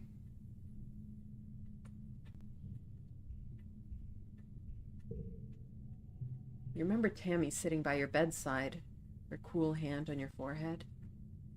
But she's dead. That part must have been a dream. It feels like you had a fever once. Hot and sticky, achy all over like you've been boiled alive. You're still terribly weak, and there's a pain in your chest like someone else been sitting on it. It takes all of your energy just to breathe. You live, but your body took a serious hit and may never be quite the same.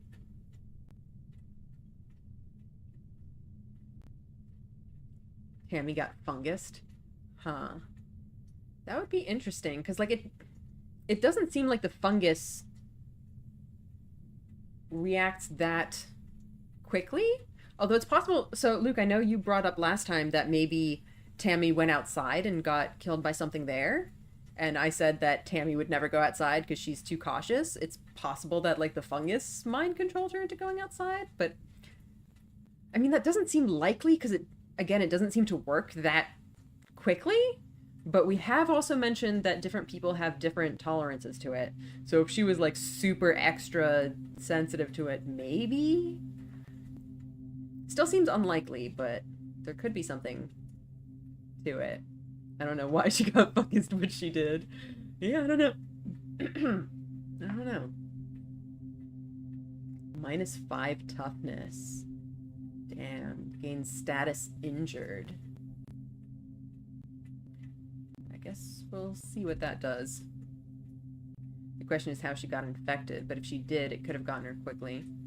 Are we on an alien planet, or Earth got fungus, or aliens invaded Earth and decided to make a weird fungi alien garden on Earth for some reason? We are on an alien planet, so I was a teenage exocolonist, and the premise is that our little group of people left Earth to start a new life on an alien planet. It was a 20-year journey to get there, and we were born halfway through. So, yeah, so Lana here was 10 years old when they arrived on this mysterious planet, and has never been to Earth. But yeah, now we're at this point in the game, we're 14. 14 supposedly was going to be our year, but it's going very, very badly so far. So yeah, there's this alien planet, and there's all sorts of strange plants and animals and fungi and whatnot. And we're trying to figure out how to survive here. Right now, our colony is starving because the native wildlife has been breaking in and ruining our fields, and our attempts at growing earth crops haven't been going so well, and we attempted to grow some native beans, but then it turned out those beans were like messing with our hormones. So yeah. The mysterious stranger event, was that before or after Tammy died? It was after.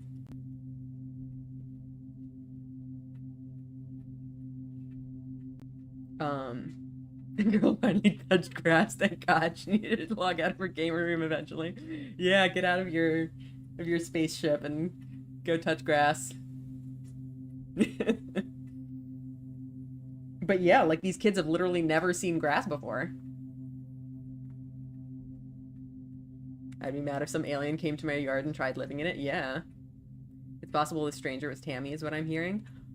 That is an intriguing proposition. perhaps. But yeah, interesting stuff. Alright, get some rest.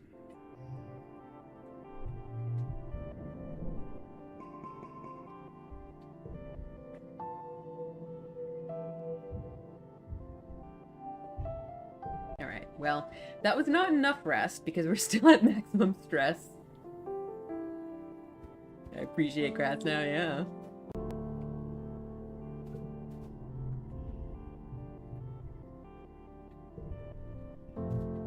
Yeah, we need some time off. Oh, we can try to upgrade our pet again.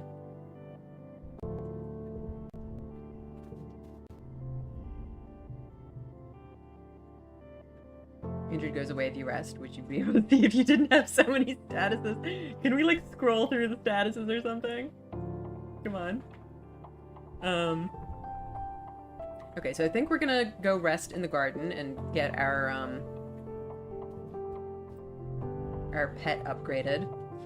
Tammy's evil fungus curling clone. Uh-oh.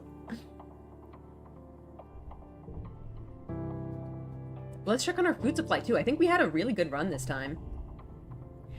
I can't use kudos to buy more food. What is the point of being rich? Mars complains. She walks back on her heels and puts her hands on her hips. Why can't we nanoprint organic material yet? Aren't we living in the future? Just give me my future food. Ugh. Whose birthday is it, by the way? Late Dust was somebody's birthday. Not Mars's. It was Cal's? Yeah, it's Cal's birthday.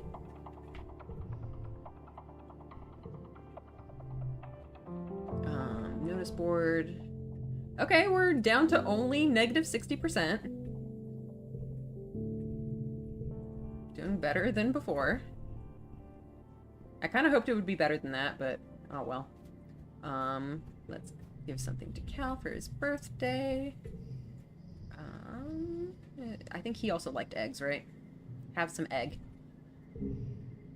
Wait, what? Select a card first. Oh, wow, an alien egg? And on my birthday, too. You're the best, Cal exclaims. I wonder if we can hatch it. Thank you, Solana. He lifts it up and scrutinizes it. Anemone's always talking about wanting to eat a big ol' alien egg, he says. If this one's not fertilized, I'll give it to her.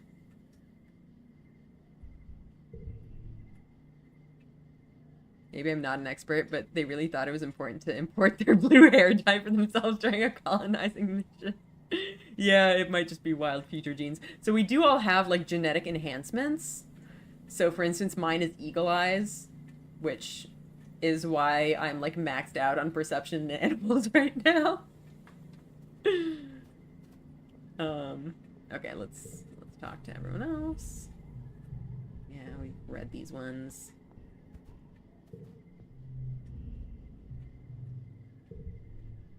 Okay. Solana's blue hair appeared to be inherited. Okay, let's do this, and then we'll continue with food stuff. Relax in the park. Your mom is tending to her garden as you relax nearby. You're both happy to leave each other alone, but you can hear her muttering to herself as she pulls weeds. Every day, she grumbles. You'd think I was never here at all with how some of these weeds grow. I thought that bringing only nice plants would mean we wouldn't have to weed as much, but these retumnant plants, they're unstoppable. Who's the pink creature following you? Yeah, that's Riki Tiki, our alien pet. I'm petting my cat right now, by the way. He has assumed armrest position once again. She pulls hard on one weed, which turns out to be a huge creeping vine that yanks out a few flowers. Ugh, I just want one place on this planet that's ours. Well, that's the problem, isn't it? Like, this place has its own ecosystem, its own, like, ways of living. Wait, does Riki Tiki make our stats go faster? I didn't even realize. Oh, yeah, +1 skill and challenge win. Yeah, I forgot about that.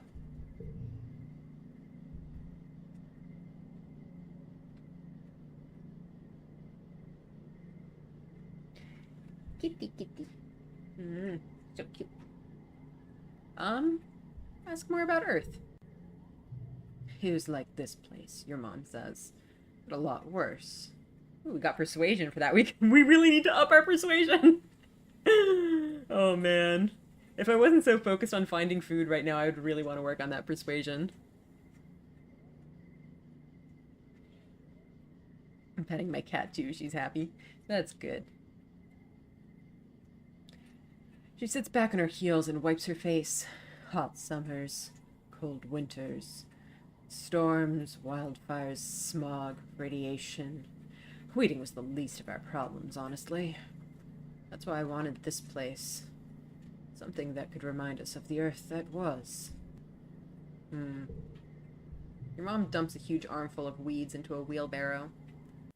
Please go all the way to the edge of the colony, she says wearily. Whatever plant these roots belong to, they're invading my garden. See, the problem is we're invading them. She turns towards the walls and yells, "You stupid pink bastard! Stay out there where you belong!"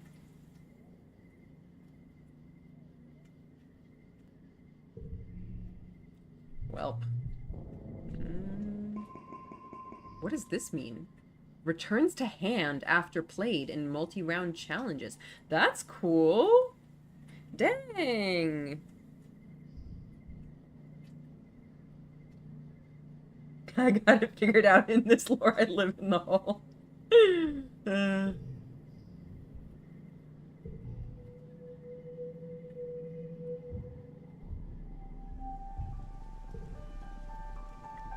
Early wet, I believe, is Mars's birthday. So we can go give her something. A really neat card, especially in a mental deck. Nice. Where's the dad? We can talk to Dad. Dad's right here.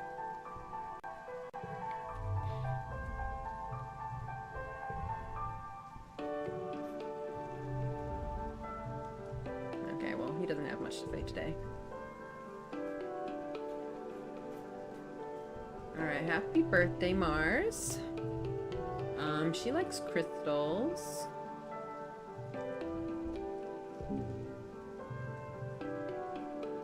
Okay, I think that's the same line she had last time, too. Actually, how are we doing on,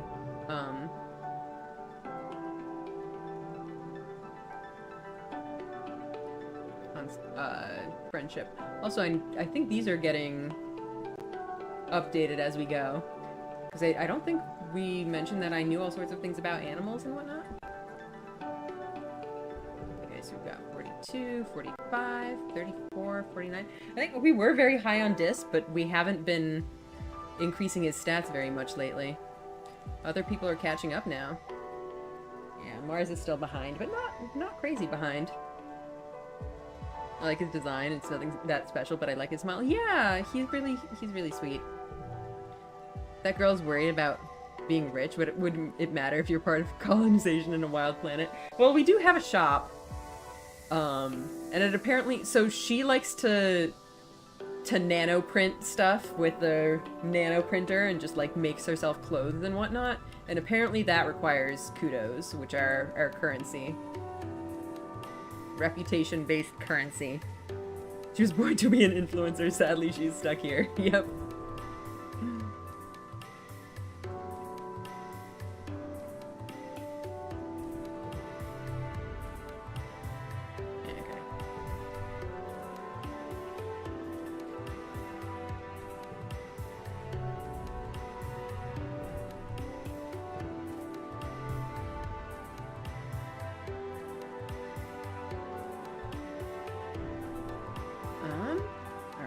Are we doing today? I think we should probably just finish off the exploring, hopefully. I think we can finish it off.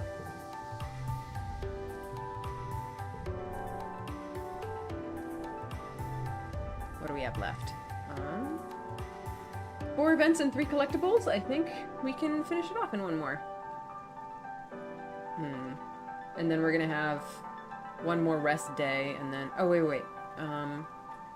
Mental skill increases. I think we only have that for one more time, so no, let's do that first. What do we have by way of mental skill increases? We can probably, Oh, there's tending the animals. We haven't tried that one yet. But we should probably do this one.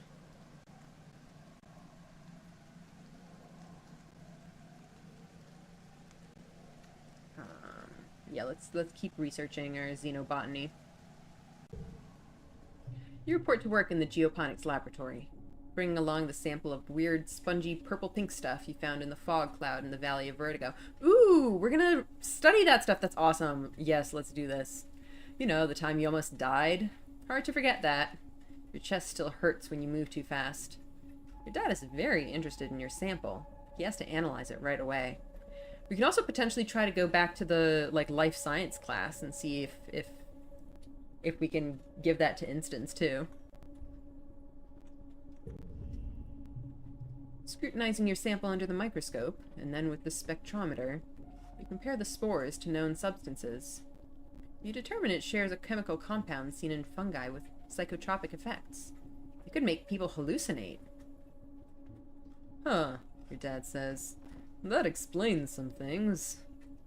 You think about those creatures, those topiary, covered in this stuff. They were all grouped together in the same place by that weird hole. Did the fungus make them go there? But why? Take a look at these, your dad says, sending you an archive on your hollow palm. He's kept detailed records of the air quality, humidity, and temperature, spanning back almost to the day you landed here. There are even some actual air samples, preserved in vacuum-sealed tubes. Yeah, fishnet styles are in fashion. You take a look, and sure enough, the spores are always present in the air here, and get much worse during pollen. Wait, could this be what makes your dad sick every year? Is it trying to colonize him, like those creatures? You remember the chief engineer saying that she believed the shimmer was caused by some sort of fungus. Could this be it? I like the continued theming of like, colonizing and invading.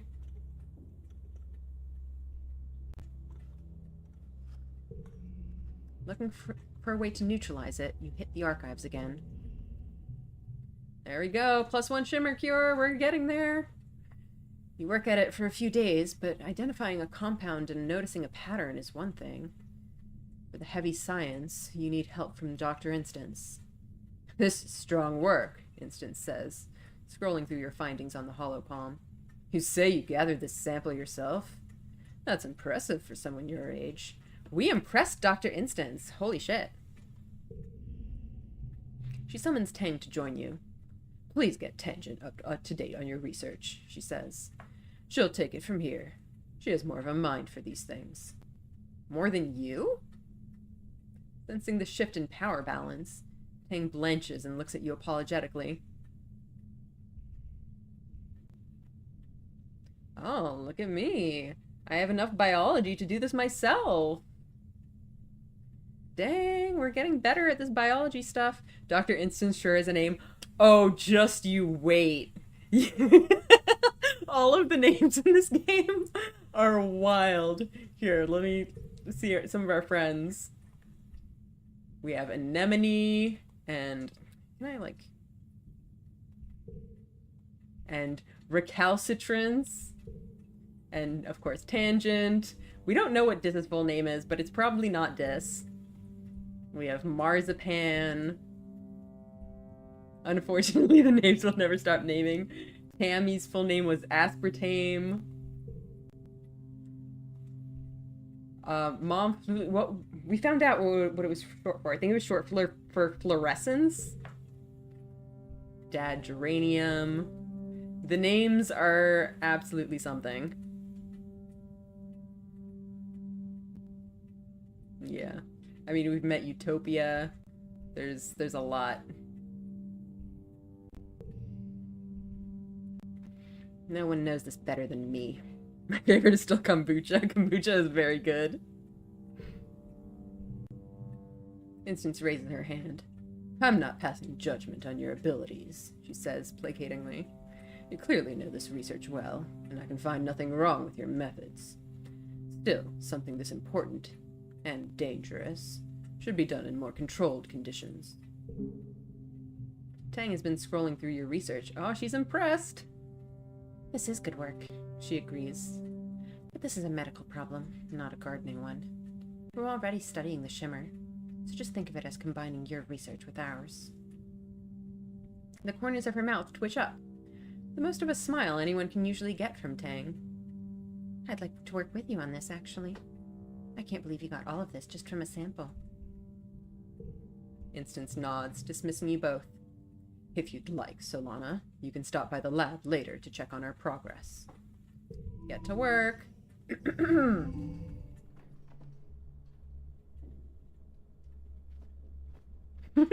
Instance holding a sample retrieved after entering the Annihilation Garden and climbing down the hole. I can find no fault in your methods. Yeah, it was completely safe and totally standard procedure.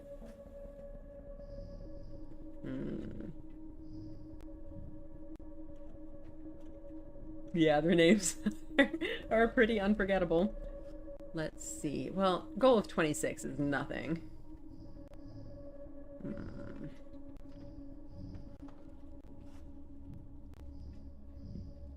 We can turn this into a 4, I guess? I don't know if that really gives us much.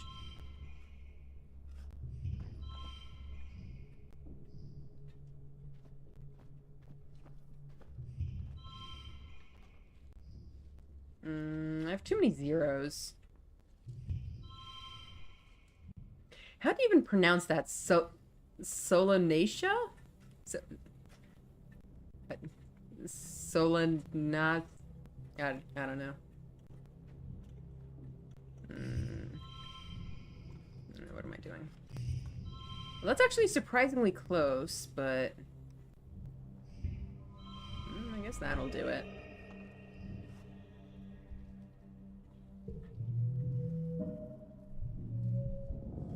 +5 biology, nice. Oh, and we're still getting the doubled kudos? Oh, dang. Yeah. Solanaceae? Solanaceae. Solanaceae? That is quite a name. Yeah. Yeah, that sounds right. Quite a name.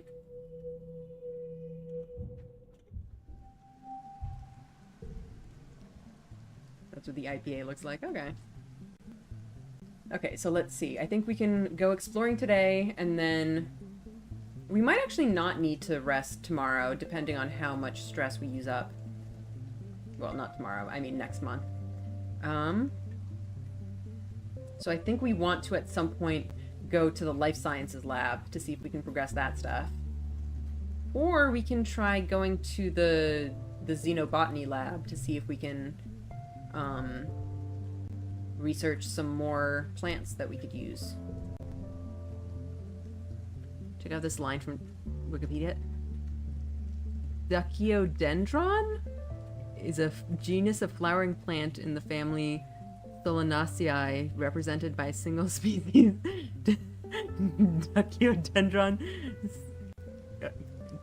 Oh my god, that is a name.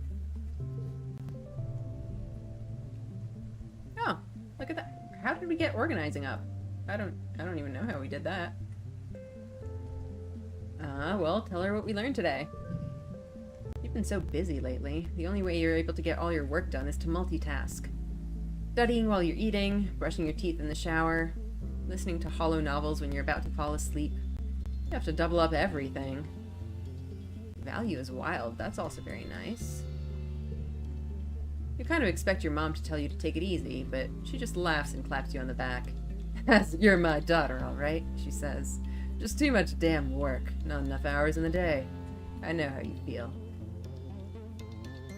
Donald Duck and the Iwatek season over here, Speed Duck.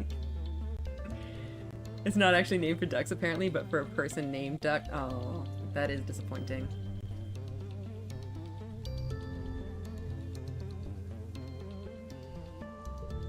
We're really getting our stats up. Slowly but surely.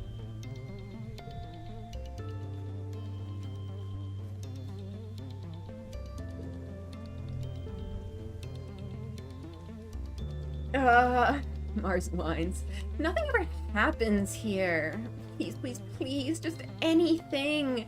I'm dying here. I've watched every holo vid, and I've done every quiz and every holozine, and I'm so tired of being a teenager on this stupid rock. It's been almost 5 years, and I don't even have a boyfriend. Are you, like, not bothered by the famine that's happening? I wonder what the full name of Kit would be in this game world. That's a good question. Oh my goodness. Also, you know, I am wondering where they get their content. Like, are there people in the colony that are, like, producing this content? Or is it just, like, they downloaded some, you know, repository of videos and books and whatever else, and she's actually just running out of stuff to watch? Or are they getting something, like, broadcast from across space? Congruence has a massive database, basically. That makes sense. She does acknowledge that she is dying here. That's also true. Get into a debate. We really need a lot of persuasion for that.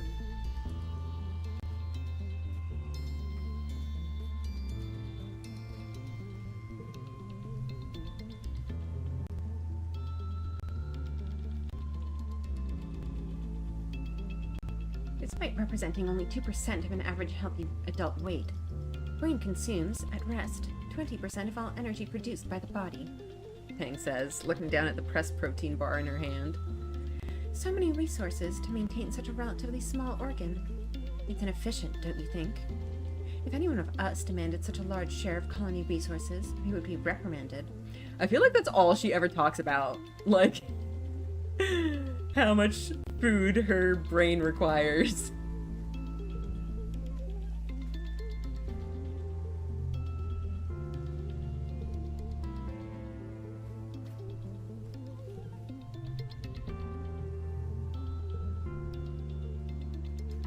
Alright, so today we're going exploring until we finish this area. And then, depending on how much stress we have left over, we have... yeah, we'll see what we can do. Alright, go foraging.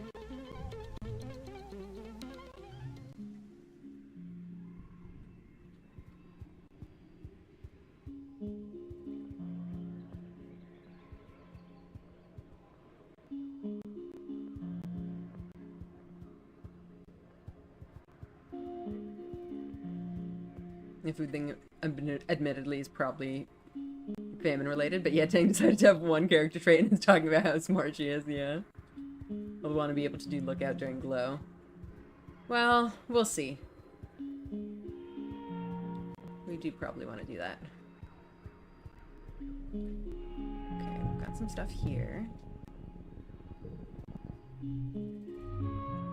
An absolutely enormous tree forms part of the path here. Its roots cut natural stairs into the path, and its magnificent canopy of large, flat leaves completely blocks out the sky. The arch overhead almost to the ground on the other side. Walking under it is like going through a tunnel. In the tunnel is dark and gloomy, unseasonably cool, and filled with the whispering of leaves. You get the sense that something is aware of your presence. Huh. I feel like this is probably the most interesting option. Yeah, let's try that. We got an emo kid. I was legit wondering how they would design a token emo kid in this world if there is one. Yeah, yeah.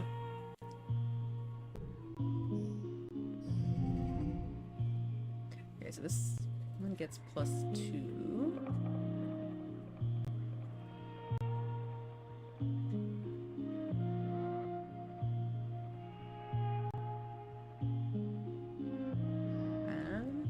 Well, we could get a 2-3, but there's not really much we can do with that. We could turn one of these 3s into a 5, and then I guess we could have 4, 5, 6. pretty good.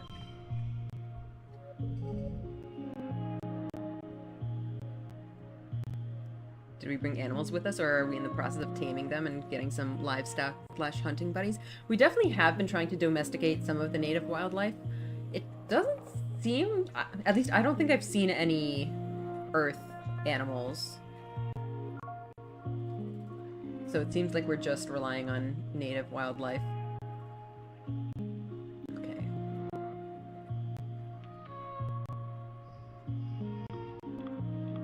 So we can do like a 3, 4, 5 potentially. Oh, wait. Oh, shoot. I forgot this can jump for other cards. Okay. Oh, my goodness. Oh, my goodness. Shoot.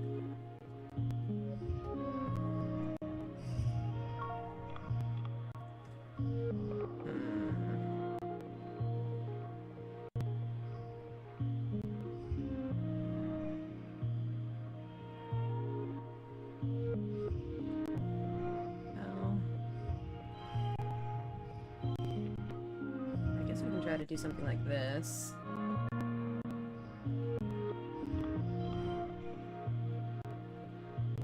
Are they safe to eat? I have no idea. There's the float cows, which apparently produce some kind of edible milk, whatever kind of stuff.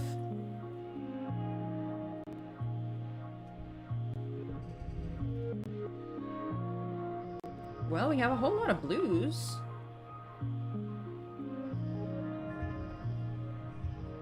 Ooh, we can get a whole bunch of...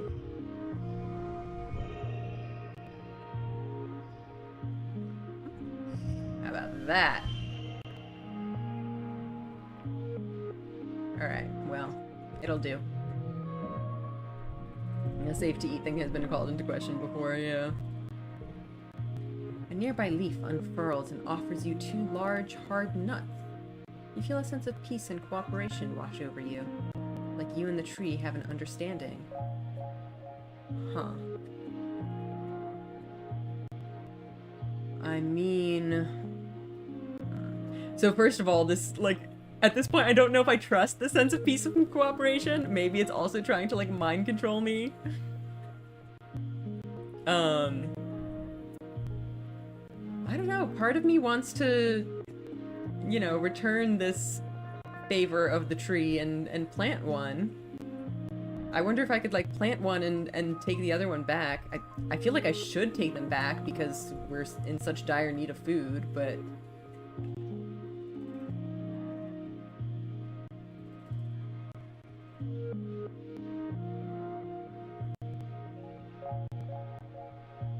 I'm thinking about hamburgers. It always happens when I'm thinking about the types of I would eat some fictional creatures in games. Oh my gosh. You know what? I think if you plant them, if you take them back, you might be planting them anyway, which would please the plant, I think. That's a good point. Maybe we can plant them back at the,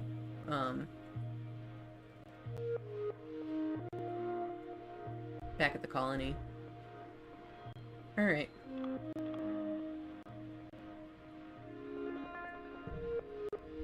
You are a forager, after all. Utopia can figure out what to do with these.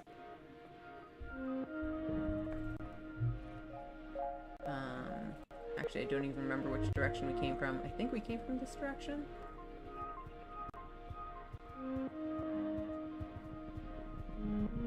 Okay, we definitely have not been here.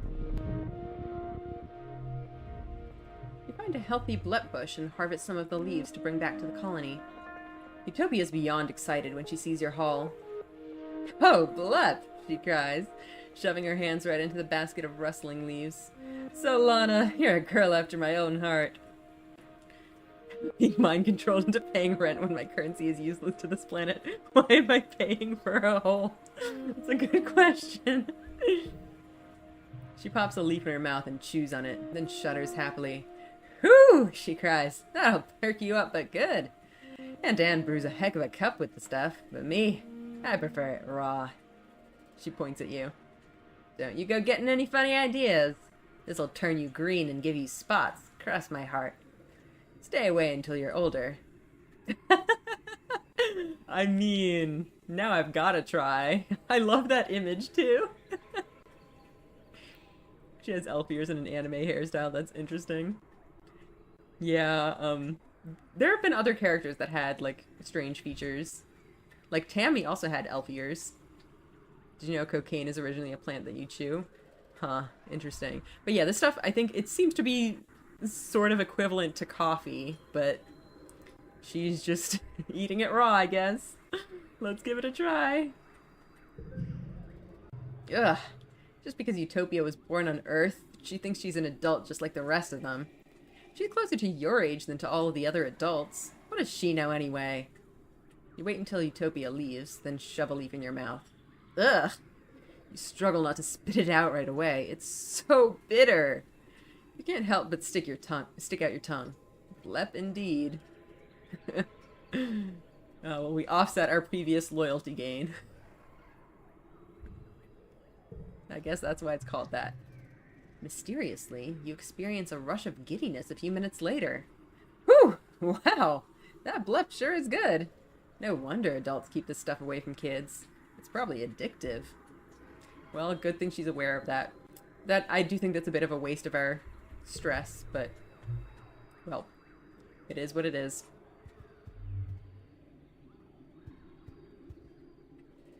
This place is already psychedelic enough. I don't want to imagine when you can, when it'll be when high. Yeah. Yep. Ooh, it's another boss event. You spent some time working in geoponics, so you know your way around a plant or two. Walking through this area, you notice something different about it. The bare ground feels bouncy, like a trampoline, and the plants all look weirdly stunted. Not a lot can stifle nature here. It's honestly a little weird that there's no grasses or mosses growing here.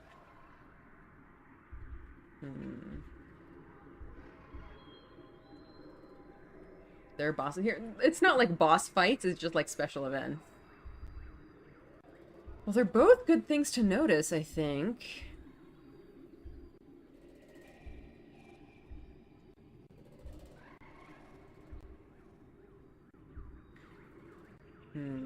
I feel like unusual biodiversity might mean that this is like some kind of creature that wanders around different areas and picks stuff up that wouldn't normally be there. Go with perception, we got these eyes for a reason. That's a good point. We have all of the perception. Spongy soil, what does that even mean? Yeah, I mean, they're both good. You peer down at this oddly bouncy ground. Pink and fleshy and... Wait, is it even ground? You kneel and take a closer look. More like a kind of dense moss, or coral maybe. You press a hand into the moist, squashy substance. It smells sweet and starchy, like cake. It blankets the ground here in a thick sponge-like glare, swallowing up everything it touches. Gross. But it smells so good. You have anything to defend yourself with anyways? I feel like this would be a smart choice to always bring something to defend yourself with in this wild planet. Yeah, we have a gun of some kind. We have a plas cutter. You dig up a large chunk of the sponge cake to bring back to geoponics. Further analysis is needed, but you have a good feeling about this one.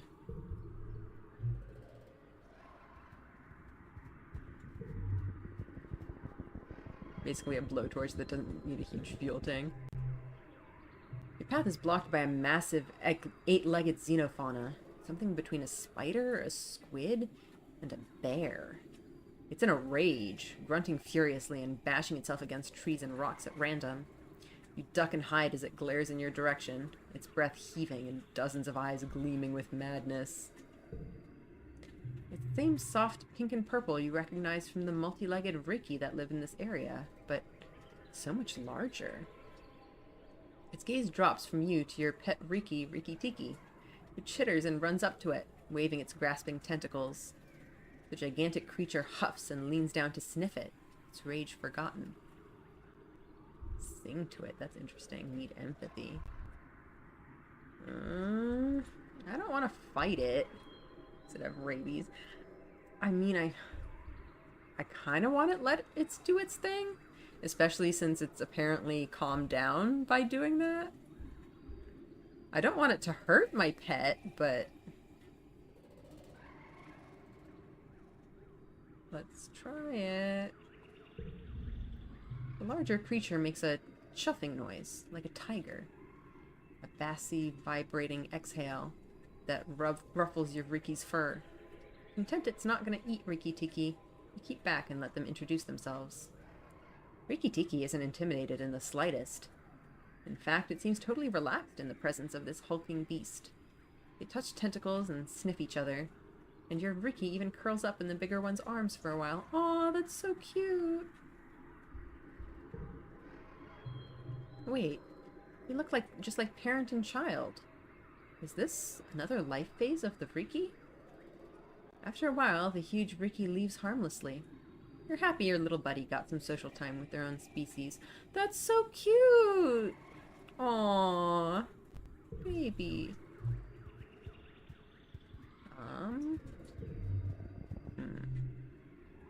Reach the end of this area. I don't actually know how much we have left. I think we had, what, like 4 events left? I think we've done 3. So yeah, if we have 4, then I think we have 1 more left.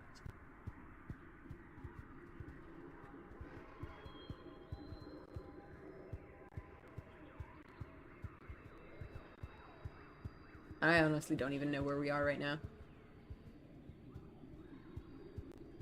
But we'll just keep clicking around until we find stuff. Okay, so this is the dead end. I think this is the first one that we went to. This is the start of the area, right? I think we might be back at the start.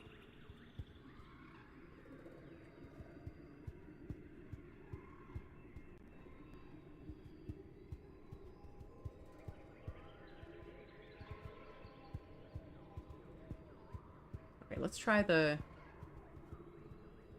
right hand. Whoops. Right, although I think there might be loops here. I think there are, in fact. Okay, so that's this. We do not want to do that.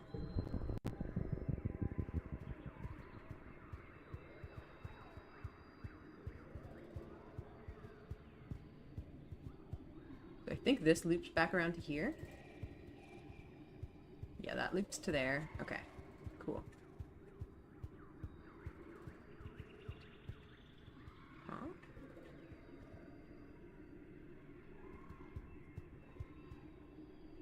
If I was in this world, I'd be going out of my mind learning about the new animals. Yeah. They're very cool. Is it just me, or have we been to everywhere? Or was there another path back here?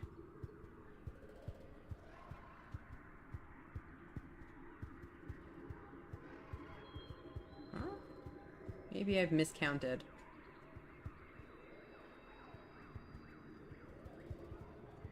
Maybe we've actually seen everything already.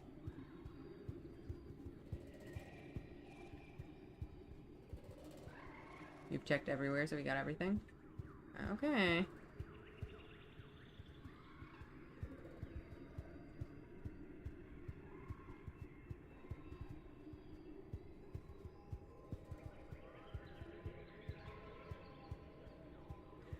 Well, let's go back then.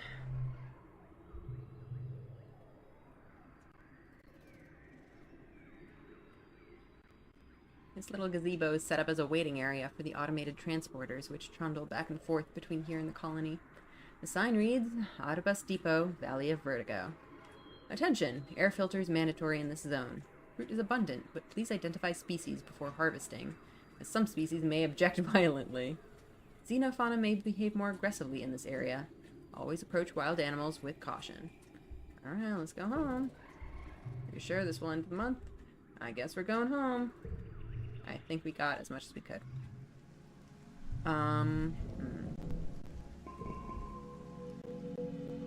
We are getting kind of towards the time when we should be ending the stream. I don't know if I want to just end right now, or if we should, like, do one more and then end on glow season or something.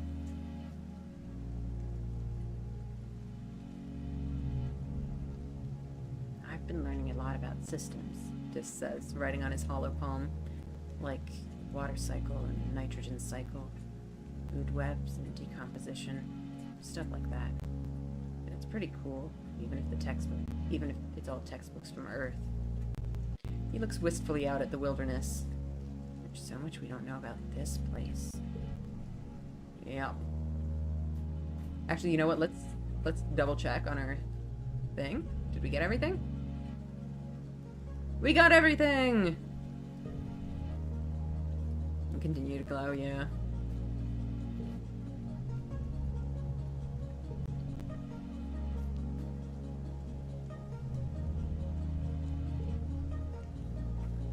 It is, wait, I think we should go back, because I think it is his birthday today.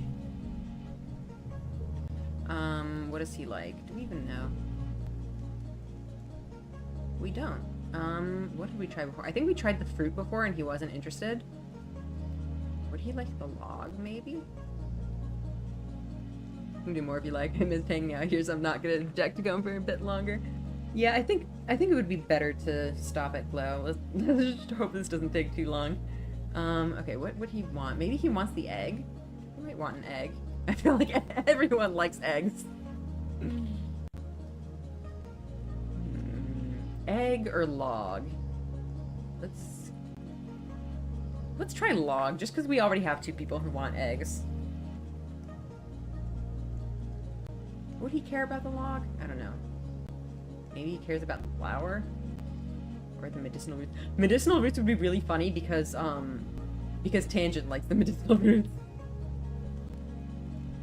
I kind of want to try it.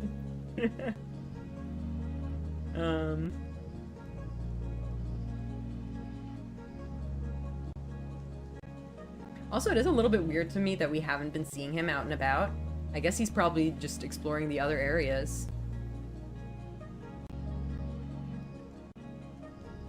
He wants a My Chemical Romance album. Unfortunately, I don't have any of those. I would if I could.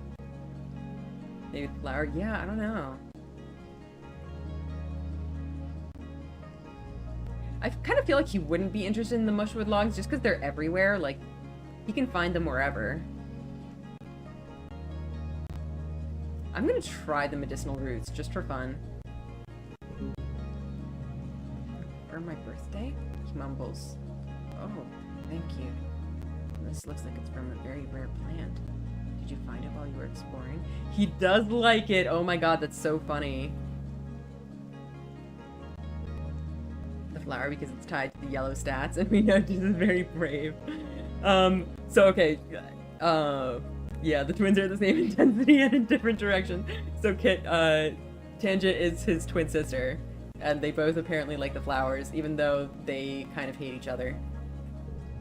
They are both very intense in opposite directions, and it's very funny. Oh, he has a thing. You catch Dis on a ridge overlooking the wilderness, bobbing his head along to something playing through his hear speak. He doesn't notice you walk up. He jumps when you tap him on the shoulder, and scrambles to turn off his hollow palm. Sang and Dis are clearly meant as narrative foils. Yeah, for sure. You just see Tangent. I may have missed seeing her. Okay, we'll go give her a gift in a second. He jumps when you tap him on the shoulder and scrambles to turn off his hollow palm. Don't sneak up on me like that, he grumbles, then flops backwards on the grass to look up at you. Man, I was just getting to the good part of the song. What you listening to? Just looks away. Just some old music from Earth. You probably wouldn't like it. He is listening to My Chemical Romance. Oh my god, he actually managed to bring it over from Earth. Or I guess, I mean, that wasn't him. It would have been, congruence, presumably.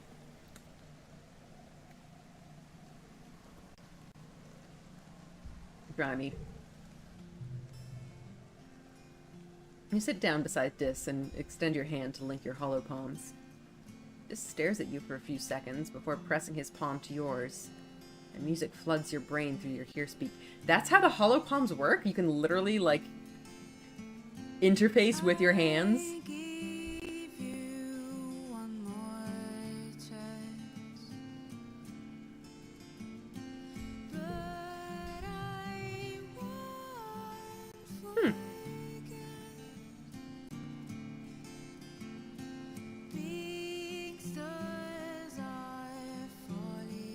That's very nice. I'm gonna kind of turn my sound up a little bit so I can hear it better.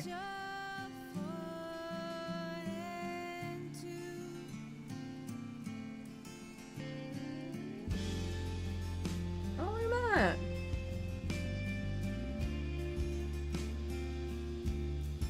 Hell yeah. I'd listen to this.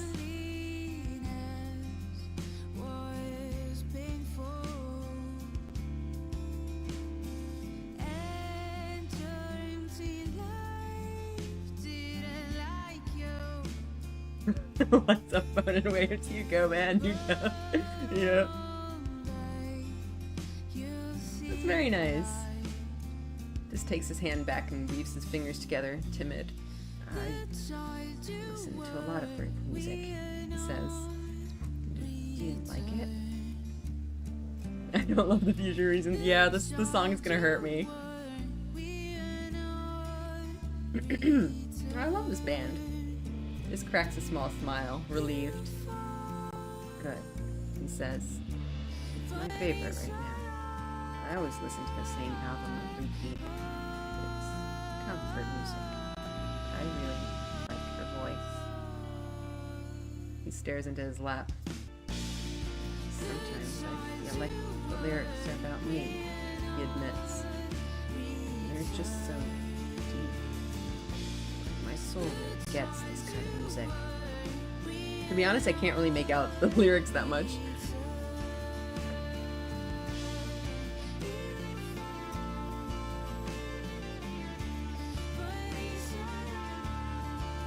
Yeah, it's really hard to tell. Don't tell anyone, okay? It makes me feel better thinking that someone knows my pain, even if it's just dead or deep. Yeah, it sounds deep, man. I think my favorite characters to bond with are like this because they end up being the most loyal of friends when you connect with them. Yeah. Just nods and closes his eyes. Yeah, he replies. I have a lot of time to think. Not like everyone else here. God damn it. He also thinks that everyone else is stupid. They really are the same, huh? The same, but in opposite directions.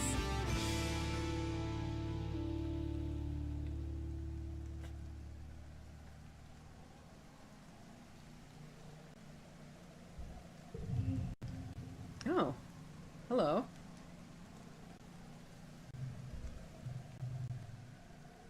You lie back in the grass and listen to Dis's music for a while. Huh. I wasn't expecting that. This is really sweet though. That's really pretty. Can I, like... Is there, like, turn off the UI thing? I want to see it better, but... That's really nice.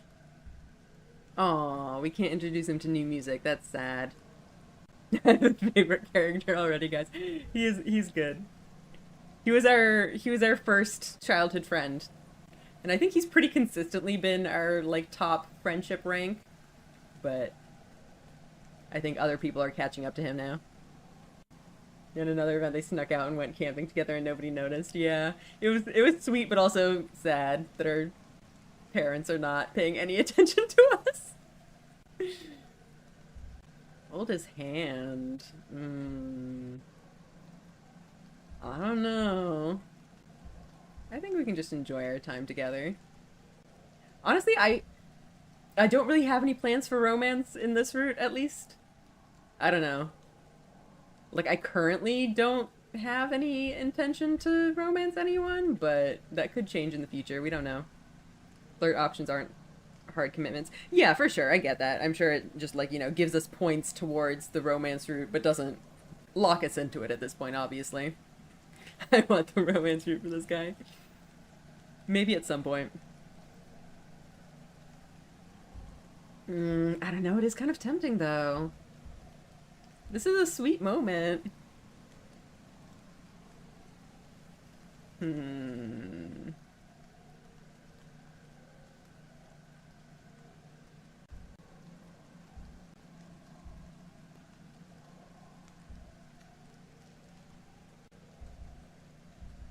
Um.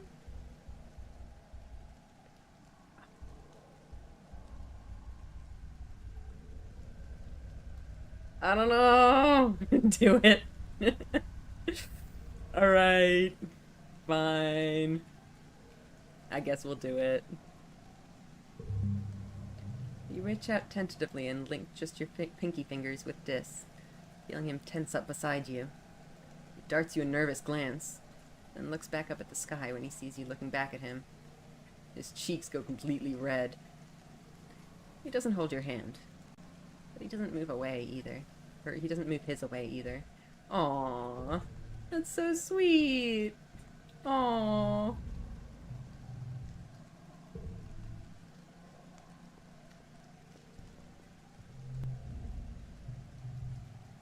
Is it because we, like, reached 50 friendship with him? Yeah, I think we got that cutscene for reaching 50 friendship. Oh, we're close with Cal. Not a big shipper, but yeah. That was very sweet. Who have we talked to already today? I think we've talked to everyone on the right-hand side there. Did we talk to Mars? I think we did. Alright, you're up next, Tangent. I have something for you. You want some medicinal roots? It seems you remembered my birthday, Tang says, taking the roots and turning them over in your hands. I think this is exactly the same dialogue as we had last time when we gave these to her. She also has something for us. Tangent looks up from her hollow palm, blinking as her eyes refocus on the middle distance, and then on you. Her previously long hair is gone, buzzed close to her scalp. You almost didn't recognize her when you first saw her. I wonder if it was caused by a lab accident or something. Solana, it's been most of a year since she did this! I need to watch the entire playthrough streams now. That's a sister? Yeah. She used to have long hair, but she cut it, like, at the beginning of this year. I mean, to be fair, it could be that, like, what's it? The, like, portrait sprite changes don't 100% correlate to their appearances. Just because, they can only have so many sprites, and they, like, just change them at specific, Exactly, all the sprites update in a batch. But I assumed with something like that, she must have cut it at some point before the sprites changed, not after. So, like, she's been looking like this all year. And now we're saying something about it. Hair! I mean, what's up with your hair? Tang shrugs. It's too hot here, she says dismissively. Revolution hasn't seen fit to solve the problem, but adaptive behaviors will have to do. I mean, I do think there's more behind it, and I think most likely it's because she wants to, look more androgynous. Because I think I don't know if I would go so far as to say that she doesn't like being seen as female, but, like, she clearly has some, like, body issues. Hold on, I'm gonna preemptively say we cannot flirt with both twins. Yeah. Yeah, given the whole transition. So we don't 100% know what it was that she did. We know that she had some sort of procedure to, like, fit with her whatever gender identity. It seemed to be something to do with, like, I would wager she would rather be seen as female than not. Yeah, that was, like, my initial assumption, that the procedure was to make her more female, but maybe it wasn't? Because, like, it also seems that she just doesn't like the concept of gender in general. So, I don't know, I'm a little bit unclear on it. Like, she's clearly some flavor of trans, but we don't know what.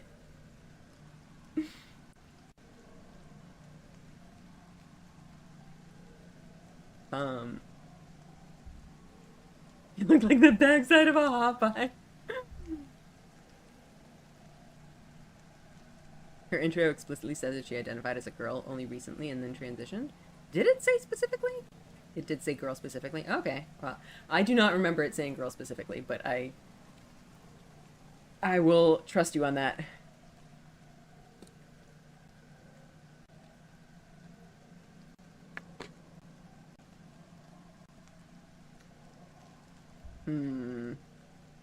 We're not going to flirt with her.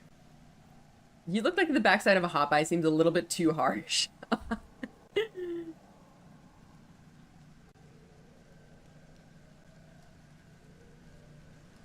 It's like she's been undergoing gene therapy to look more like the girl you all know her as. Yeah. Interesting. Yeah, I don't know what's up with her. I like it. She shrugs again. Would you like me to add you to the tally of people who have an opinion about my personal appearance? It's quite riveting if you're into that sort of thing. Tang turns back to her reports. It's not about looking good, she says. This is more efficient.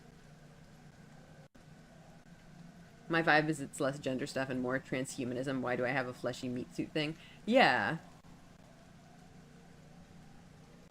For sure. She does not like having a fleshy meat suit. But I feel like to some extent that's tied up in gender things. Like, I mean, I definitely don't fully understand what's going on in her head, but I would think that if she doesn't like her fleshy meat suit, she also wouldn't be interested in, like, making that fleshy meat suit feminine? Well, I mean, hopefully we'll find out what the whole deal is with her. But right now, I do not understand.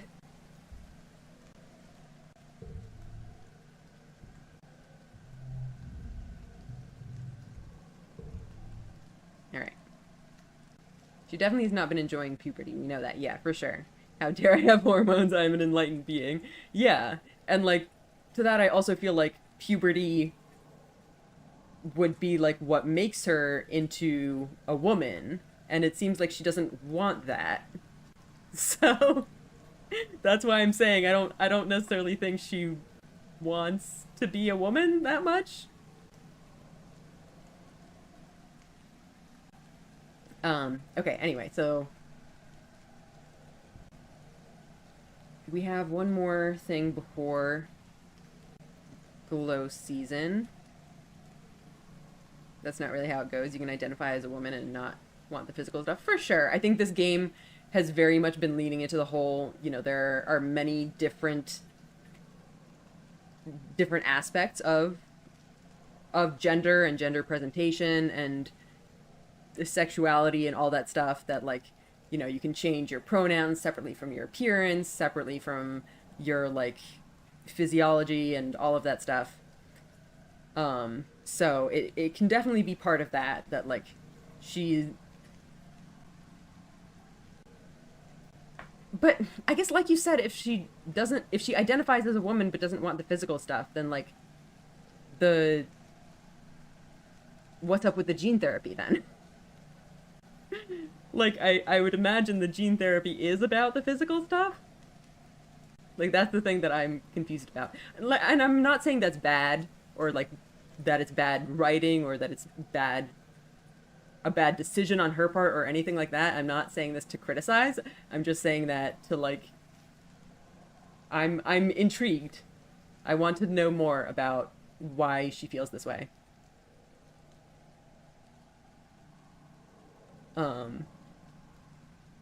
I thought this game is about the alien planet hating us. Yeah, it can be about many things.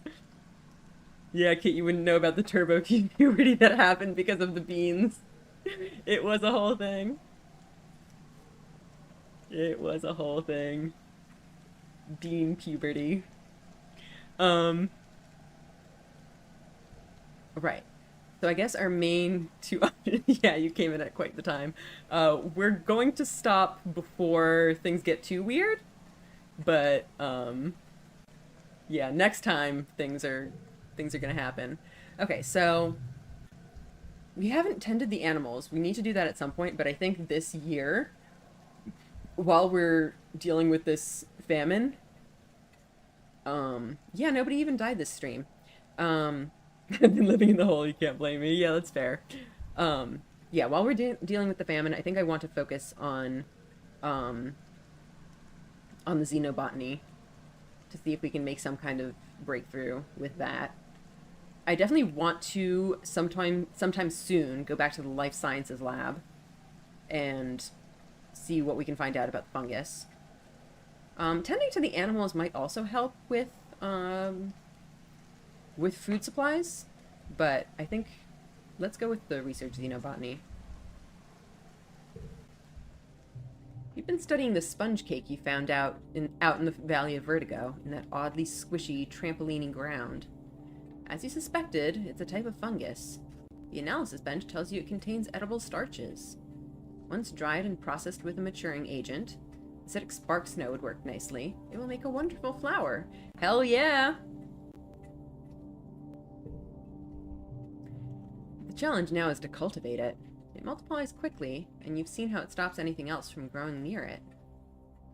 We are not doing it in secret, but also, like, before we start making stuff out of this flour, we really need to, like, analyze it.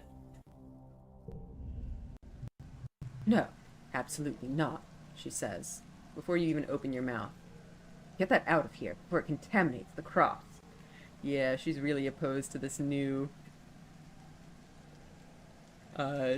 yeah, Mom doesn't like alien plants for sure. Rebellion less than 30. Honestly, I feel like Mom would respond better to logic than to a please. Besides, I'm surprised this doesn't require, like, hella persuasion. I need to talk about the supposed whole landlord when I get the chance for mind-controlling concerns. Yeah, you really should. I'm sure this is safe. I've checked.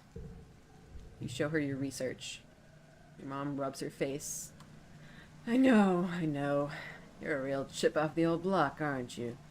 You probably have its whole genome mapped already. Fine, let's find a place for it. You plant the sponge cake in a special field, quarantined on the other side of the geoponics domes from the rest of the crops. By the end of the month, you can already tell that it's taken root and will start producing viable food soon. You should get your first harvest during pollen, when the sponge swells up and is at its sweetest. Look at that! 5 colony food! We're so good! Cultivating sponge cake. I love that we're just calling it sponge cake. That's so cute. Many of the earth crops grow through dust and need to be harvested before wet. This means the colony has more food available year-round. It's going to be an incredible boon. Hell yeah, we did it! Alright, random card locked in one slot.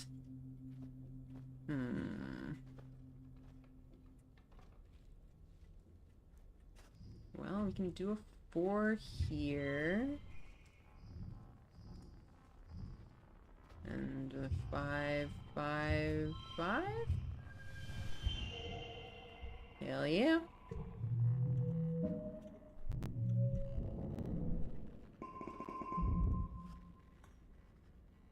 Mom isn't using alien plants to begin with. I'd be concerned bringing earth plants purely out of environmental invasive species concerns.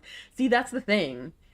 We have mostly been trying to cultivate earth plants, but like the environmental thing is definitely... It's definitely been in the background, and it's definitely going to become a problem later on. Because it has also been mentioned that we're like, we're cutting down like all of the mushroom trees and whatnot. Yeah, Yeah, we're very low on earth-based soil, if not entirely out. We've been trying to grow earth plants in the alien soil, and it has not been going well.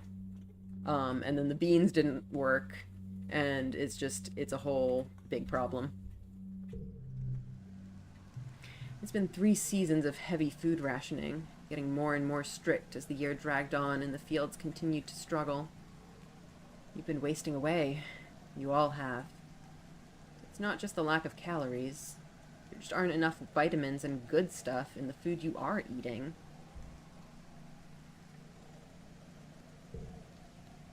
Your muscles ache all the time. Sometimes you feel strangely euphoric, filled with inexplicable energy, but often it feels like there are weights tied to your shoulders, pulling you down. You're tougher than most, but you still have trouble sleeping, despite being tired all the time. You spend the whole day in a dazed fog. It's hard to tell dreams from reality. Are we getting scurvy? Did somebody bag an orange? That's a good question. The smart people are doing sinister mad science, obviously, yeah. Last week, you were brushing your teeth when you noticed that some of your teeth were wiggling. You brushed and watched all of your teeth begin to fall out of your mouth, clinking into the sink like pebbles and washing down the drain. Horrified, you started screaming, only to snap out of it and realize you'd been staring at yourself in the mirror the whole time, lost in a hallucination. Scurvy. Apparently just dreams. Dream scurvy. Your friends stop working and retreat to their quarters.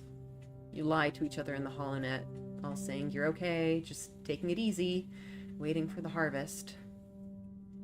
Well, the harvest came and went, as meager as ever. Your mother still hasn't given up, and never rests, never stops working, as much as your dad begs her to. She must be sleeping in geoponics, because you hardly ever see her in the family quarters anymore. From where you lie, nestled in bed in your cozy fugue, it all seems like far, far too much effort to bother with. Oof.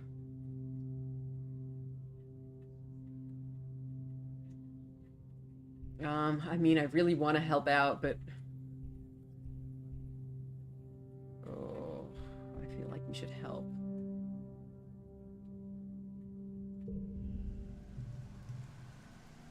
Nothing. You're out there in the fields with her, being her sidekick, helping fetch things. She never slows down. When the robo-plow finally breaks under the pressure, she doesn't. She's out there even longer, doing everything by hand. The reason Talion is saving Glow is because pretty much every year some new animals attack the place. Yeah. So we'll be doing that next stream. Both your parents feel responsible for this famine, but as head of geoponics, your mom takes it personally. She's been skipping meals, relying on water and pressed soy bar rations. Just enough calories to keep a body moving, but not enough to stay healthy. Yet she never lets up working herself to the bone, barely even sleeping, increasingly sallow-eyed and gaunt. Is our mom gonna die? This is going to be so bad. Are we getting a surprise dead parent swerve? Yeah, I don't know. You and your dad try to slow her down, but, well, she's a stubborn woman. If not her, she says, then who? Oh god. You and your dad are in the lounge, slowly sipping your vegetable broth, when there's a commotion at the doors. Someone's run in, gasping for breath, yelling for you and your father to come to geoponics. You run over, knowing deep in the pit of your stomach that something terrible has happened. When you see the faces of the agriculturists, your mom's people, you know that feeling is real. Your dad sees her body first. He lets out a cry like something you've never heard before. A deep, unimaginable pain, dragged up from the darkest parts of where fear lives. Oh.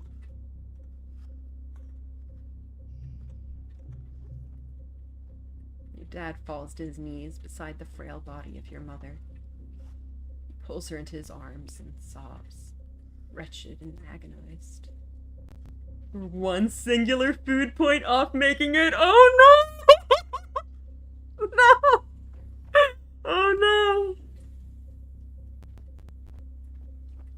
It was the plant. Yeah, the plant thing at the start.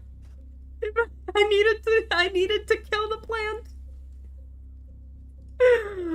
Oh no.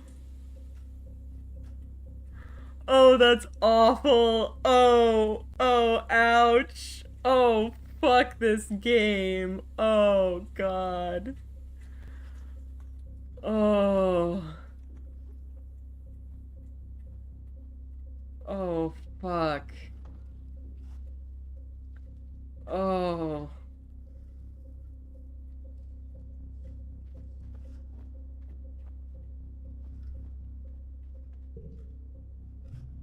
You don't even know what to think. Your mom always seemed larger than her body. But seeing her now, there's nothing there. Just a frail shell. They tell you she didn't even cry out. She just went to her knees and then lay down in the dirt. And that was it. She's gone.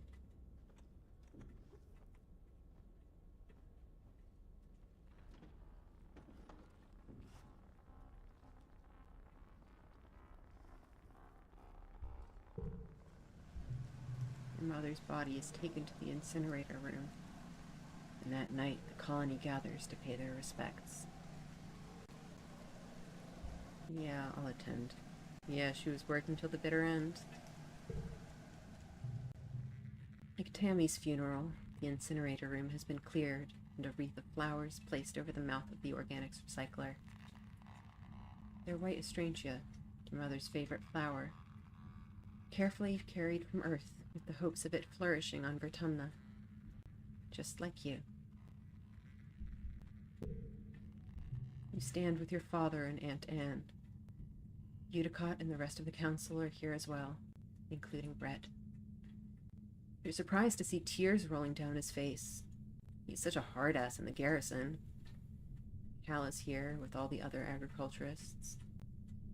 And the rest of the colony waits in the canteen to offer their condolences after the service. Governor Udicott gives the eulogy. As a colony, we share our blessings, she begins solemnly. However, today, in sad company, we gather to share the burden of our grief. Fluorescent was born on Earth, but she, more than many of us, exemplified the spirit of our endeavor to bring life to beyond the stars. She bore life, not only in her body, but bringing it forth from the ground she so faithfully attended. The debt we owe to her is the kind that can never be repaid, she continues. It is with a deep and unbearable grief that we must continue on without her, in awe and respect for her sacrifice, the depth of which was never expected of her, but which she did not expect of anyone else. It is on her strong shoulders that she carries us still. Udicott closes the door to the recycler, and the particle disintegrators begin to reclaim the molecules that once formed your mother. Your father squeezes your shoulder, making a small, choked-off noise of pain. As a community, we remember Fluorescent. As a community, we return her body to the soil that nourishes us. In this way, her sacrifice is recognized in the manifest body of the colony. The ceremony is adjourned to the canteen, where a somber wake is held in your mother's memory. There isn't enough food to dull the emotions, and your empty stomach only reminds you of her unfinished work. Your father is the new head of geoponics. In a few hours, he receives your mother's remains so that he can add them to the colony's precious supply of brown soil from Earth. You touch the cool lid of the container, marveling that your mother could fit in such a small box. You don't have to be okay, your dad says quietly. His voice is thick with emotion. I know I'm not. I have to keep going where she left off, but if you can, you should take some time off. Yeah, Dad's infected with the pollen and keeps trying to run outside without his filter. Yeah, that's why we were working on the shimmer cure. Shit. Well, I think we should probably take the month off. Especially if we want to be a little bit more prepared for glow season. We probably should work. I mean, that is also a fair point, because, like, everyone's starving. If our work can, like, help, help us get more food. You're at max stress, that's true. Yeah, I think we need to take the time off. Work is not possible in the first place. Yeah, that's a fair point. You're so stressed right now. Yeah, we need to take the month off. I guess if it were me, I'd take a little bit, not a break, but I work because death stops for no one, especially during this crisis. Yeah, well, in this game, I literally can't work if I'm too stressed. Yeah, so I think we have to take the month off.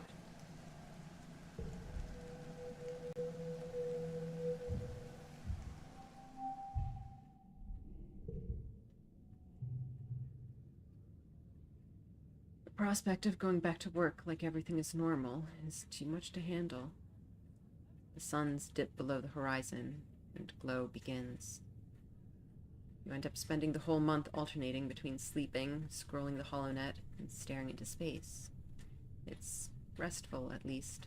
So is this just gonna dump me right past everything?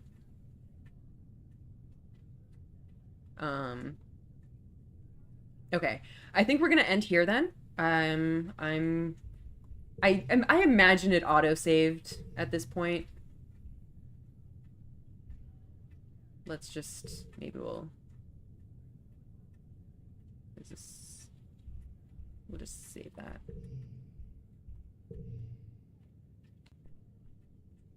I'm not sure where saving here will put us, actually.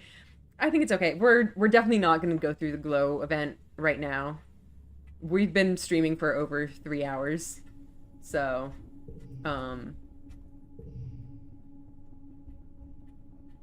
yeah, so it says glow. So it's probably going to be here. If it does set us back a little bit, then we can just go through it quickly. So it's fine. All right. That'll be it for today. Wow, that certainly... Stuff certainly happened. 14 is going to be our year. Man, knowing that I was so close, though, is also really painful. Oh, fuck. I spared the plant. I spared the plant. Going back to my hole, guys. I have things to tend to. We'll see if I'm able to come back or not. Life has been real hectic for real. Yeah, well, thank you so much for coming. I'm glad you could make it. Unfortunately, there's not going to be a stream next Tuesday. So we're going to continue this game in a week on Thursday. So sorry, guys. Leaving you on a little bit of a cliffhanger here. Oh no. Oh no. Fuck. Well, guess I'm gonna have to play the game again.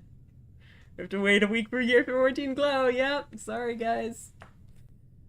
Oh gosh. Shit. Alright. Well, that's it for today. We really went a little bit long this time, but stuff was happening. I'm really looking forward to next stream. I hope you guys are too.